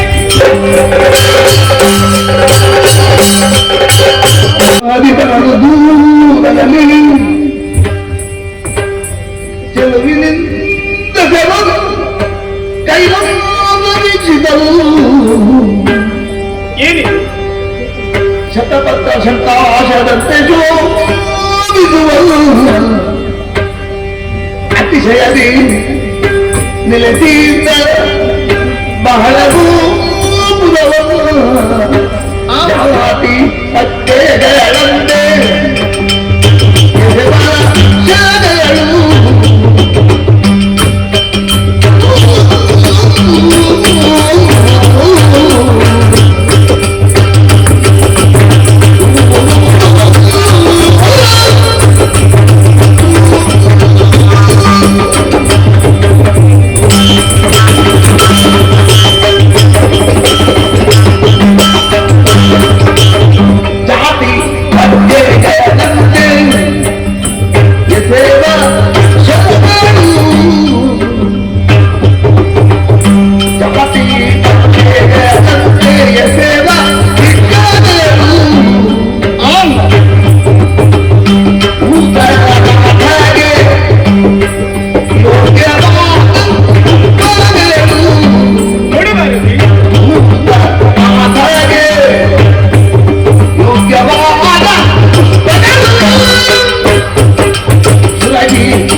ಏನನ್ನು ಕಾಣುತ್ತಾ ಇದ್ದೇನೆ ದೂರದಲ್ಲಿ? ಶ್ವೇತವರ್ಣದಿಂದಲೇ ಕಣ್ಮಣಿಸುತ್ತಾ ಇದೆ ಈ ಪುರ. ಬಿಳಿ ಎನ್ನುವುದು ಶಾಂತಿಯ ಸಂಕೇತ. ಇಲ್ಲಿ ಶಾಂತಿ ಎನ್ನುವುದು ಬೆಟ್ಟಲೋಪಾದಲ್ಲಿ ನೆಲೆಸಿರುತ್ತದೆಯೋ ಅಲ್ಲಿ ದೇವ ಸಾನ್ನಿಧ್ಯ ಇದೆ ಎನ್ನುವುದಕ್ಕೆ ಅನುಮಾನವೇ ಇಲ್ಲ. ಹಾಗಾದರೆ ದೂರದಲ್ಲಿ ಕಾಣಿಸುತ್ತಿರುವುದು ಕೈಲಾಸ ಪರ್ವತ. ಭೂತನಾಥನಿಗೆ ಪ್ರಿಯವಾದಂತಹ ಹೂಮುಗಳ ಬಿಲ್ಲ ಪತ್ರೆಯು ಎಲ್ಲವೂ ಹೇರಳವಾಗಿ ಕಾಣುತ್ತಾ ಇದೆ. ಆಹಾ, ಇದನ್ನು ಕಾಣುವಾಗ ಮನಸ್ಸಿಗೆ ಸಂತೋಷವಾಗುತ್ತಾ ಇದೆ. ಹಾಗಾದರೆ ಪರಶುರನನ್ನು ಕಾಣಬೇಕಲ್ಲ, ಹೇಳಿಕೊಳ್ಳುತ್ತೇನೆ.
ನಂದಿಕೇಶ ನಾನು. ಆದ್ರೆ ಈ ಹೊತ್ತಿನಲ್ಲಿ ಕೈಲಾಸವನ್ನು ಕಾಯ್ತಿರುವಂತಹ ಸಮಯದಲ್ಲಿ ಏನೋ ಗದ್ದಲ ಕೈಲಾಸ ಪರ್ವತ ತಪ್ಪಲಿನಲ್ಲಿ ಕೇಳುತ್ತಾ ಇದೆ. ನೋಡಿದರೆ ಜನ ಸಂಧಿಯ ಹಿಂದೆ ಕಡೆ ಬರುತ್ತಾ ಇದೆ. ಆದ್ರೆ ಏನೋ ಒಂದು ವಿಚಾರ ಇರಲೇಬೇಕಲ್ವಾ? ವಿಚಾರಿಸಬೇಕು ಮಾಡಿದ್ದೇನೆ.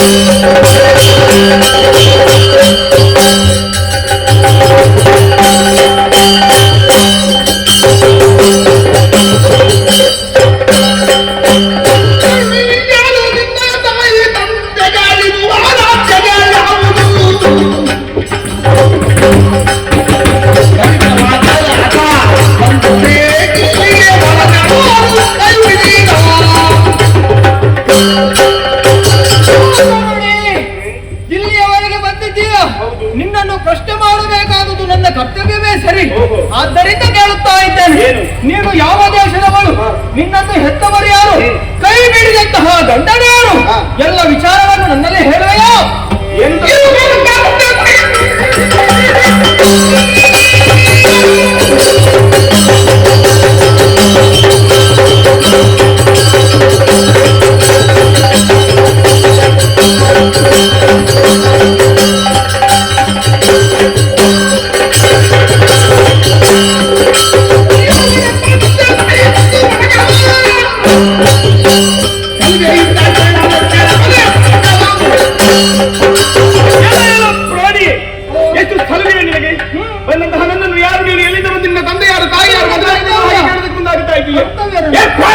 ನಿನ್ನಲ್ಲಿ ಮಾತನಾಡಿ ಸಂಬಂಧ ಬೆಳೆಸೋಕೆ ಬಂದದ್ದು ನಾನಲ್ಲ.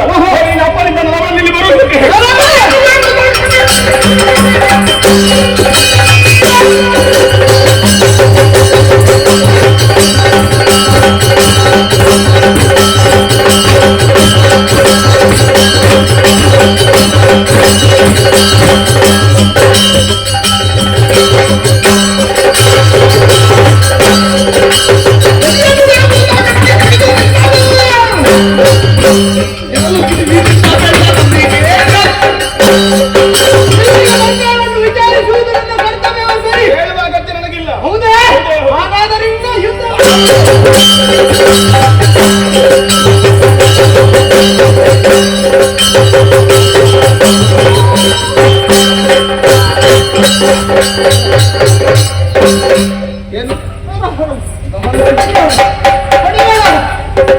ಬಂದವರ ಪರಿಚಯ ಕೇಳುವುದು ನಿನಗೆ ಕೆಲಸವಾ? ಪ್ರಾಣಿ ಎನ್ನುವುದು ತಿಳಿದ ಬಳಿಕ ಪ್ರಾಣಿ ಹಾಗೆ ವ್ಯವಹರಿಸಬೇಕು, ಯಜಮಾನನ ಹಾಗೆ ಆಡುವುದಲ್ಲ. ಹೆಣ್ಣೊಬ್ಬಳು ಬಂದಿದ್ದಾಳೆ ಎನ್ನುವುದನ್ನು ಹಾಗೆ ನಿನ್ನ ಅಪ್ಪನಲ್ಲಿ ಹೇಳಿದ.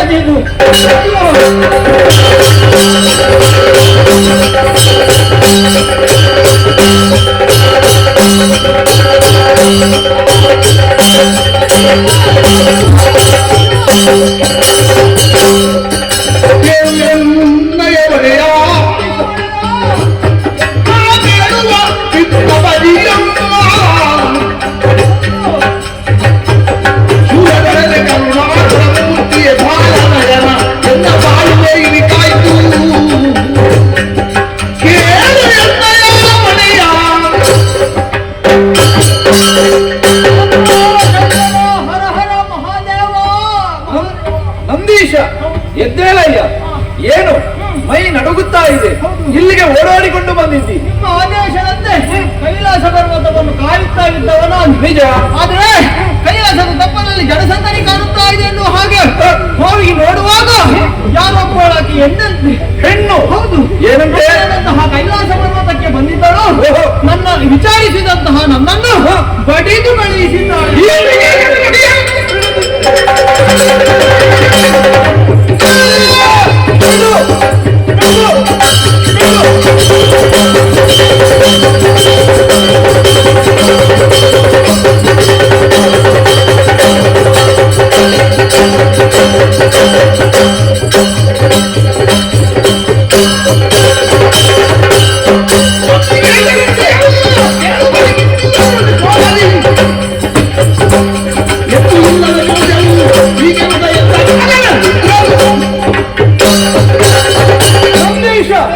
ಕೈಲಾಸ ಪರ್ವತಕ್ಕೆ ಯಾವತ್ತೂ ಭಕ್ತರು ಬರುವುದು. ಹೆಣ್ಣೊಬ್ಬಳು ಬಂದು ನಿನಗೆ ಹಿಂಸೆ ಕೊಟ್ಟರೆ ಯೋಚನೆ ಮಾಡಬೇಡ.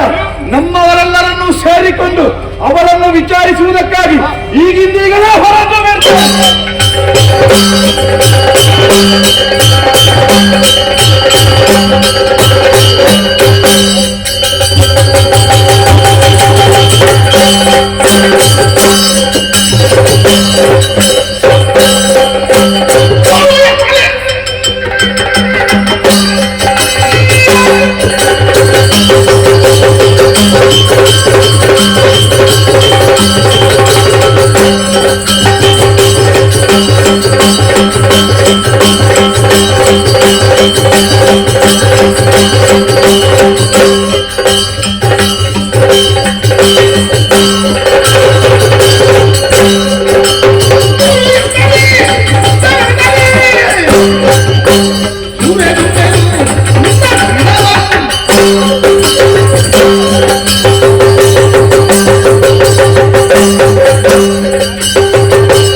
ನಮ್ಮದಾದಂತಹ ಕೈಲಾಸ ಪರ್ವತಕ್ಕೆ ಏರಿದ್ದು ಮಾತ್ರವಲ್ಲದೆ ನಂದಿಯನ್ನು ಬಡಿದೊಳಿಸಿದವರು ನೀನೆಯ ನಿನ್ನನ್ನು ಕೇಳೋದಕ್ಕೆ ಬಂದವ ಸಾಮಾನ್ಯ ಅಲ್ಲ, ಪ್ರಚಂಡ ವೀರಭದ್ರ ಇದ್ದರೆ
ಕೈಲಾಸ ಪರ್ವತವನ್ನು ಏರಿ ಬಂದಿದ್ದಿ.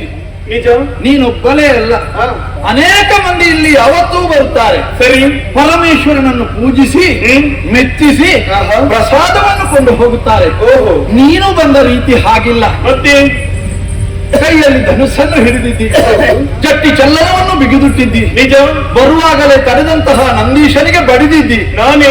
ನೀನೆಲ್ಲಿಂದ ಬಂದವಳು? ಯಾಕೆ ಈ ರೀತಿಯಾಗಿ ಬಂದೆ? ನಿನ್ನ ಊರು ಯಾವುದು? ತಂದೆ ತಾಯಿ ಯಾರು? ಏನು ಉದ್ದೇಶ? ತಿಳಿಸುವೆಯಾ? ನನ್ನ ಬಳಿಗೆ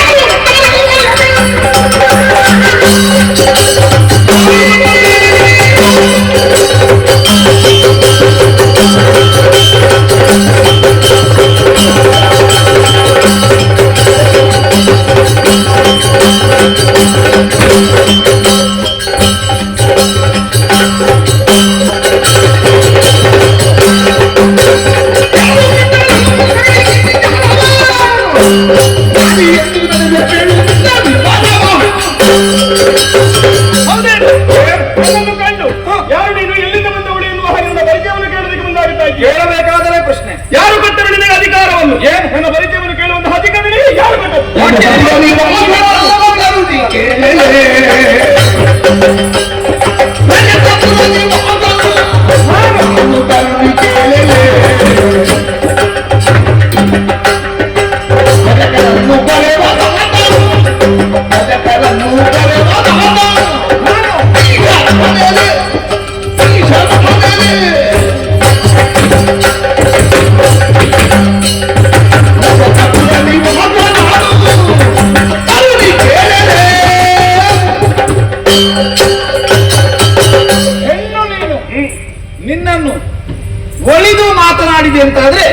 ತಲೆಗೆ ಕೈ ಇಕ್ಕಿ ಮಾತಾಡ್ತಾ ಇದ್ದೆ. ನನ್ನ ಪರಿಚಯ ಕೇಳುವ ನೀನೇ ನಿನ್ನ ಪರಿಚಯ ಕೇಳುವ ನಾನ್ಯಾರು ಎನ್ನುವ ಹಾಗೆ ಕೇಳ್ತಾ ಇದ್ದೆ. ತಿಳಿಯಲೇ ಇಲ್ಲ. ನೀನೇ ಕೈಲಾಸಕ್ಕೆ ಬಂದವಳು. ಹೌದು. ನೀನಾಗಿ ನಿನ್ನ ಪರಿಚಯವನ್ನು ಮಾಡಿಕೊಳ್ಳಬೇಕಾಗಿತ್ತು. ಮಾಡ್ಲಿಲ್ಲ. ನಾನಾಗಿ ಕೇಳುವಾಗ ಅಧಿಕಾರ ಯಾರು ಕೊಟ್ಟವರು ಅಂತ ಕೇಳ್ತಾ ಇದ್ದೆ. ಹಾಗಾದ್ರೆ ನನ್ನ ಪರಿಚಯ ಇಲ್ಲ ಎನ್ನುವುದು ನಿನಗೆ ಸ್ಪಷ್ಟವಾಯಿತು. ಸಾಮಾನ್ಯನೋ ಎಂದು ಭಾವಿಸಬೇಡ.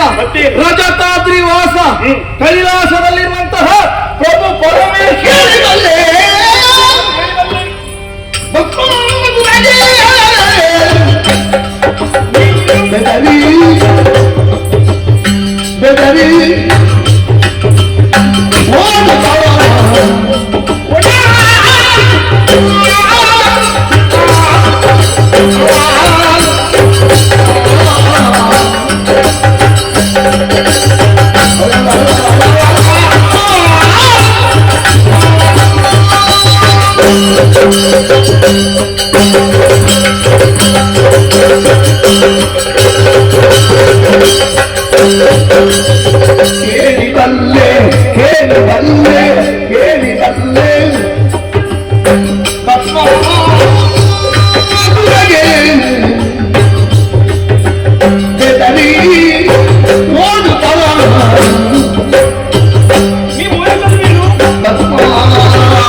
ಈಶಾನ ದಿಕ್ಕಿಗೆ ಒಡೆಯ.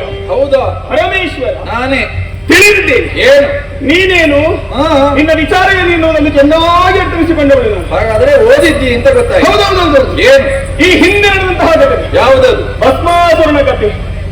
ಪ್ರತಿ ದಿವಸ ನಿನ್ನ ಹೆಂಡತಿ ಪಾರ್ವತಿ ಚಿತಾಭಸ್ಮವನ್ನು ತರುತ್ತಿದ್ದಳಂತೆ. ಹೌದು. ಅದರಲ್ಲಿ ಒಂದು ಹೊಳನ್ನು ಕಂಡಾಗ ಹೆಂಡತಿ ಗಂಡನ ಸೇವೆ ಮಾಡಿದವರಿಗೆ ನಿನಗೆ ತೊಂದರೆ. ಅದು ಹೆಂಡತಿ ಗಂಡನ ಸೇವೆ ಮಾಡಿದ್ರೆ ನನಗೆ ತೊಂದರೆ ಇಲ್ಲ. ಮತ್ತೆ ಅದರಲ್ಲಿ ಕಾಣಿಸಿಕೊಂಡಂತಹ ಹೊಳನ್ನು ಬದುಕಿಸಿದಾಗ ಹುಟ್ಟಿಕೊಂಡಂತೆ ಭಸ್ಮಾಸುರ. ಏನಾಯ್ತು? ನನ್ನದೊಂದು ಹೊಸ ಸೃಷ್ಟಿ. ಹೌದು, ನಿನ್ನ ಮಗ ಆದೀತು. ಪ್ರತಿ ದಿವಸ ಭಸ್ಮ ತರುವಂತಹ ಕೆಲಸ ಅವರಿಗೆ ಒಪ್ಪಿಸಿದೆ. ನಿಜ.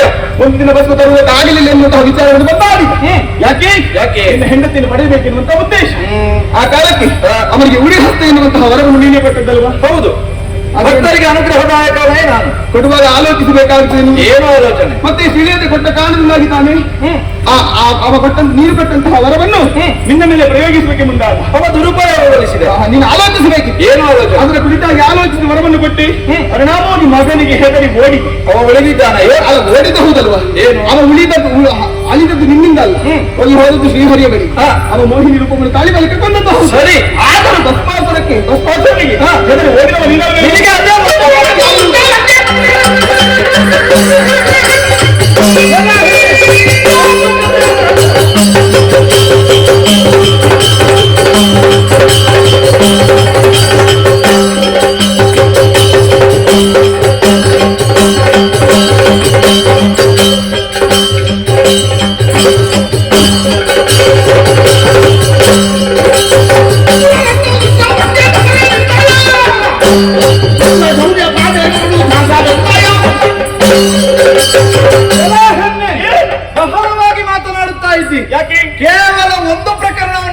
ಎತ್ತಿ ತೋರಿಸಿ ಭಸ್ಮಾಸುರನಿಗೆ ಹೆದರಿ ಓಡಿದ್ದೇನೆ ಎನ್ನುವ ಹಾಗೆ ಓಡಿ ಹೋದದ್ದು ಅವನಿಗೆ ಉರಿ ಹಸ್ತ ಕೊಟ್ಟವನೇ ನಾನು.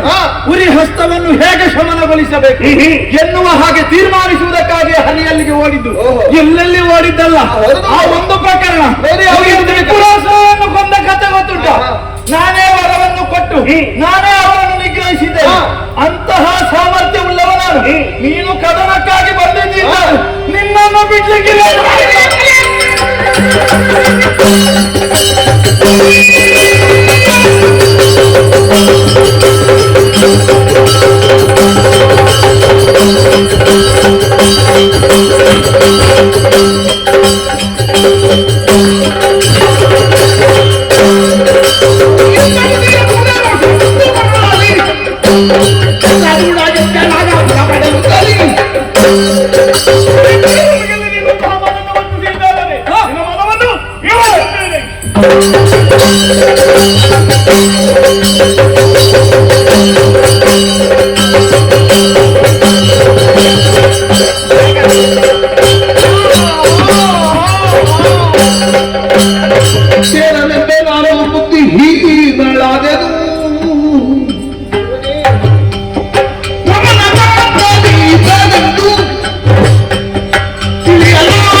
ಹೀನನಾಗಿ ವರ್ತಿಸುವುದಕ್ಕೆ ನಾ ಮುಂದಾಗಿ ಹೋದನಲ್ಲ. ಕೈಲಾಸದ ಅಧಿಪತಿಯಾದಂತಹ ಪರಶಿವನ ಕೂಡೆ ಹೋರಾಟಕ್ಕಾಗಿ ಮುಂದುವರಿದೆ. ಆತನ ಶೂರನನ್ನು ಎದೆಯನ್ನು ಹಿಡಿದಂತೆ ತಡ ಹೇಳಿದಂತಹ ಸ್ತನವನ್ನು ಮಾಯವಾಗಿ ಹೋಯಿತು. ಹಾಗಾದರೆ ಮುನಿಗಳ ಸುರಮುನಿಗಳಂತಹ ನಾರದರು ಬಂದಾಗಿರುವಂತಹ ಸತ್ಯವೇ ಹೌದು. ಹಾಗಾದರೆ ಇವನೇ ನನ್ನ ಪತಿ ಎನ್ನುವುದರಲ್ಲಿ ಅನುಮಾನವೇ ಇಲ್ಲ. ಪರಶಿವ ಹೋರಾಟ ಮಾಡು. ಆಗುವುದಿಲ್ಲ. ಏನಾಗುವುದಿಲ್ಲ. ಹೋರಾಟ ಮಾಡುವುದಕ್ಕೆ ಸಾಧ್ಯವೇ ಗಂಡನೊಂದಿಗೆ? ಬಂದದ್ದೇ ಹೋರಾಟಕ್ಕಲ್ಲ ನೀನು. ಬಂದದ್ದು ಹೋರಾಟ ಮಾಡುವುದಿಲ್ಲ. ನೀನೇನು ನಿನ್ನ ಯೋಗ್ಯತೆ ಎನ್ನುವುದನ್ನು ಅರಿಯದೆ ಈ ರೀತಿಯಾಗಿ ವರ್ತಿಸಿದ್ದು ಹೌದು. ಪರಶಿವನೇ, ಏನು ಈ ಹಿಂದಕ್ಕಾದರೂ ನಾನು ಬೆಳೆಯುವಂತಹ ಕಾಲಕ್ಕೆ ನನ್ನ ದೇಹದಲ್ಲಿ ಕಾಣಿಸಿಕೊಂಡಂತಹ ಅಧಿಕವಾದಂತಹ ಸ್ತನವನ್ನು ಕಂಡು ನನ್ನ ಮಾತಾಪಿತರಲ್ಲಿ ದುಃಖಿತರಾದರು. ಆ ಕಾಲಕ್ಕೆ ಸುರಮುನಿ ನಾರದರ ಆಗಮನವೇ ಆಯಿತು. ಅವರೇ ಆಡಿದ ಮಾತು, ನಿನ್ನ ಮಗಳ ಮುಂದಕ್ಕೆ ದಿಗ್ವಿಜಯಕ್ಕೆ ಹೋದಂತಹ ಕಾಲಕ್ಕೆ ಅವಳ ದೇಹದಲ್ಲಿರುವಂತಹ ಮೂರನೇ ಸ್ತನ ಯಾರು ನನ್ನ ಹೋರಾಟ ಮಾಡುವಾಗ ಮಾಯವಾಗುತ್ತದೆಯೋ ಅವನೇ ಇವಳನ್ನು ಮದುವೆಯಾಗುತ್ತಾನೆ ಎನ್ನುವ. ಹಾಗಾಗಿ ನೀನೇ ನನ್ನ ವರ, ನನ್ನನ್ನು ವರಿಸುವೆಯಾ? ಮುತ್ತು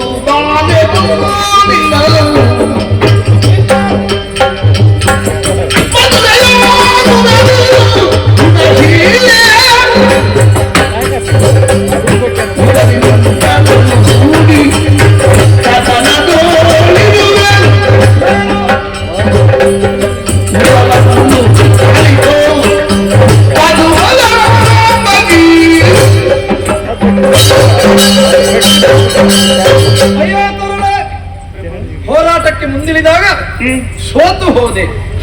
ನನ್ನ ಶೂಲ ನಿನ್ನ ಎದೆಗೆ ತಾಗಿದಾಕ್ಷರವೇ ಹೆಚ್ಚಿನದಾದಂತಹ ಸ್ತನ ಮಾಯವಾಗಿ ಹೋಯಿತು. ನಿಜ. ನಿನಗೆ ಸುರಮುನಿ ಆಡಿದಂತಹ ಮಾತು ನೆನಪಿಗೆ ಬಂತು. ಮದುವೆಯಾಗಬೇಕು ಎನ್ನುವ ಹಾಗೆ ಕೇಳ್ತಾ ಇದ್ದಿ. ಯಾವತ್ತೂ ಕೂಡ ಆರ್ತರಾಗಿ ಬಂದಂತಹ ಭಕ್ತರಿಗೆ ನಾಸ್ತಿ ಎಂದವನಲ್ಲ. ಭಗವಂತ ಯಾವತ್ತೂ ಭಕ್ತರ ಆದೀನ. ನಿನ್ನನ್ನು ಮದುವೆಯಾಗ್ತೇನೆ. ಸಂತೋಷ. ಮೀನಾಕ್ಷಿ ಅಲ್ವೇ ನೀನು? ಮದುವೆಯಾದಂತಹ ನಾನು ನಿನ್ನನ್ನು ಇಲ್ಲಿಯೇ ಇರಿಸಿಕೊಳ್ಳುವುದಿಲ್ಲ. ಮತ್ತೆ ಭಕ್ತರನ್ನು ಹರಸುವುದಕ್ಕೆ ಬೇಕಾಗಿ ನೀನು ಭೂಲೋಕಕ್ಕೆ ಇಳಿಯಲೇಬೇಕು. ಮಧುರೆಯಲ್ಲಿ ಮಧುರೆಯ ಮೀನಾಕ್ಷಿಯಾಗಿ ಭಕ್ತರನ್ನು ಹರಸುವುದಕ್ಕೆ ಯಾವತ್ತೂ ನೀನಲ್ಲಿರು. ನಿನ್ನ ಜೊತೆಯಲ್ಲೇ ಸೋಮಸುಂದರನಾಗಿ ಭಕ್ತರನ್ನು ಅನುಗ್ರಹಿಸುವುದಕ್ಕೆ ನಾನೂ ಕೂಡ ಅಲ್ಲಿ ನೆಲೆಯಾಗ್ತೇನೆ. ಹಾಗಾದರೆ ಮೀನಾಕ್ಷಿಯಾದ ನಿನ್ನನ್ನು ಪರಶಿವನಾದ ನಾನು ಮದುವೆಯಾದ ಹಾಗಾಗ್ತದೆ. ಸಂತೋಷ. ಮೀನಾಕ್ಷಿ ಕಲ್ಯಾಣ ನಡೆದ ಹಾಗಾಯಿತು. ಲೋಕಕ್ಕೆ ಮಂಗಲವಾಯಿತು. ಹೌದು. ದೇವತೆಗಳೆಲ್ಲರೂ ಸುಮವೃಷ್ಟಿಯನ್ನು ಗೈಯುತ್ತಾ ಇದ್ದಾರೆ. ಸರಿ ಅಲ್ವೇ? ಭಗವಂತ ಯಾವತ್ತೂ ಕೂಡ ಭಕ್ತರನ್ನು ಅನುಗ್ರಹಿಸುತ್ತಾನೆ ಎನ್ನುವುದಕ್ಕೆ ಈ ಕಥೆಯೇ ಸಾಕ್ಷಿಯಾಗಿದೆ. ಒಂದು ದಲ ಬಿಲ್ಲೋಪತ್ರೆಯನ್ನು ಶಿವನಿಗೆ ಅರ್ಪಿಸಿದರೂ ಅಂತಹ ಮಾರ್ಕಾಂಡೇಯನನ್ನು ಒಲಿದು ಕಾಪಾಡಿದ್ದೇನೆ ನಾನು. ಆದ ನಂತರ ನಡೆದ ಘಟನಾವಳಿ ಎಲ್ಲವನ್ನು ನೀನು ತಿಳಿದುಕೊಂಡಿದ್ದಿ. ವೀರಮಣಿಯನ್ನು ಅನುಗ್ರಹಿಸುವುದಕ್ಕೆ ಬೇಕಾಗಿ ಅವನ ಪುರದಲ್ಲೇ ನೆಲೆಯಾಗಿ ಯಾವಾಗ ರಾಮ ಆ ಭೂಮಿಗೆ ಬರುತ್ತಾನೋ ಅವತ್ತು ನಾನು ಕೈಲಾಸವನ್ನು ಸೇರಿಕೊಳ್ಳುತ್ತೇನೆ ಎನ್ನುವ ಮಾತು ಕೊಟ್ಟವ. ಅದೇ ರೀತಿಯಲ್ಲಿ ವೀರಮಣಿಯನ್ನು ಅನುಗ್ರಹಿಸಿದ್ದೇನೆ. ಮೀನಾಕ್ಷಿಯಾದ ನಿನ್ನನ್ನೂ ಕೂಡ ಏನು ನಿನ್ನ ಮನಸ್ಸಿನ ವಾಂಛೆ ಇತ್ತೋ ಅದನ್ನು ಈಡೇರಿಸಿದ್ದೇನೆ. ಭಗವಂತ ಭಕ್ತರ ಜೊತೆಯಲ್ಲೇ ಇರ್ತಾನೆ ಎನ್ನುವುದಕ್ಕೆ ಈ ಕಥೆಯೇ ಸಾಕ್ಷಿ. ಹಾಗಾದರೆ ಶಿವನ ದರ್ಶನ ಯಾರಿಗೆಲ್ಲ ಆಯಿತೋ ಅವರೆಲ್ಲರೂ ಪುನೀತರಾಗಿದ್ದಾರೆ ಎನ್ನುವಲ್ಲಿಗೆ ಈ ಪುಣ್ಯ ಕಥೆಗೆ ಮಂಗಲಗೀತೆಯನ್ನು ಹಾಡುವವರಿಗೆ ಭಕ್ತರಿಂದ ಸಭ್ಯ ಸಭಿಕರಿಂದ ಅಪೇಕ್ಷೆಯನ್ನು ಮಾಡುತ್ತೇವೆ. ಭದ್ರಂ ಶಿವಂ ಮಂಗಳಂ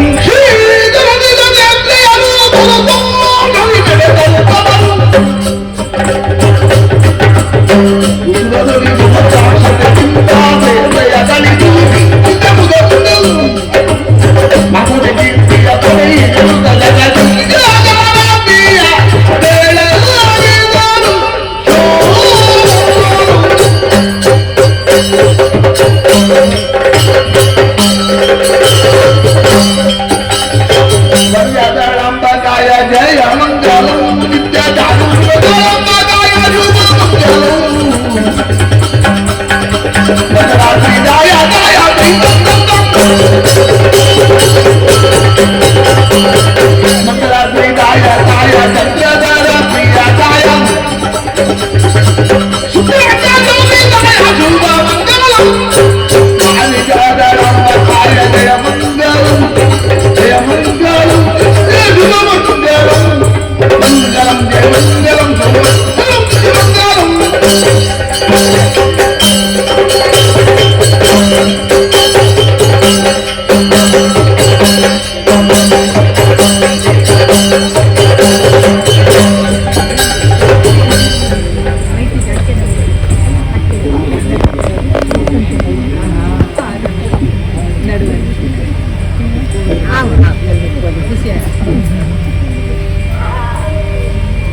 ಮಹಾರಾಜ ಶ್ರೀಗಳಾದ ಪೆರ್ಮುದೆ ಕಲ್ಪವೃಕ್ಷದ ಆನಂದ ಶೆಟ್ಟಿ ಮತ್ತು ಸಹೋದರರು, ಮಹಾರಾಜ ಶ್ರೀಗಳಂತ ಪೆರ್ಮುದೆ ಕಲ್ಪವೃಕ್ಷದ ಆನಂದ ಶೆಟ್ಟಿ ಮತ್ತು ಮನೆಯವರು, ಮಹಾರಾಜ ಶ್ರೀಗಳಂತ ಪೆರ್ಮುದೆ ಕಲ್ಪವೃಕ್ಷದ ಆನಂದ ಶೆಟ್ಟಿ ಮತ್ತು ಮನೆಯವರು, ಅರ್ತಿಗಾರರು, ಕುಶಾಲಗಾರರು, ಮೋದುಗಾರರು ತಮ್ಮ ಕೀರ್ತಿಯನ್ನು ಮೂರು ಲೋಕದಲ್ಲಿ ಕೊಂಡಾಡಲಿ ಅಂತ ಕೊಟ್ಟಿರುವಂತಹ ಕಾಂಚಾಣ ವೀಳ್ಯ ಶಿವಾರ್ಪಣ ದಕ್ಕಿತ್ತು ಬಿಡಾರಕ್ಕೆ ಪಡೆ. ಆತ್ಮೀಯರೇ, ವೀಕ್ಷಣೆಗಾಗಿ ಧನ್ಯವಾದಗಳು. ನಮ್ಮ ಈ ಚಾನೆಲ್ ಅನ್ನು ಸಬ್ಸ್ಕ್ರೈಬ್ ಮಾಡದೇ ಇದ್ದಲ್ಲಿ ಸಬ್ಸ್ಕ್ರೈಬ್ ಮಾಡಿ ಹಾಗೂ ಇನ್ನೂ ಹೆಚ್ಚಿನ ವಿಡಿಯೋಗಳಿಗಾಗಿ ಬೆಲ್ ಬಟನ್ ಒತ್ತಿರಿ.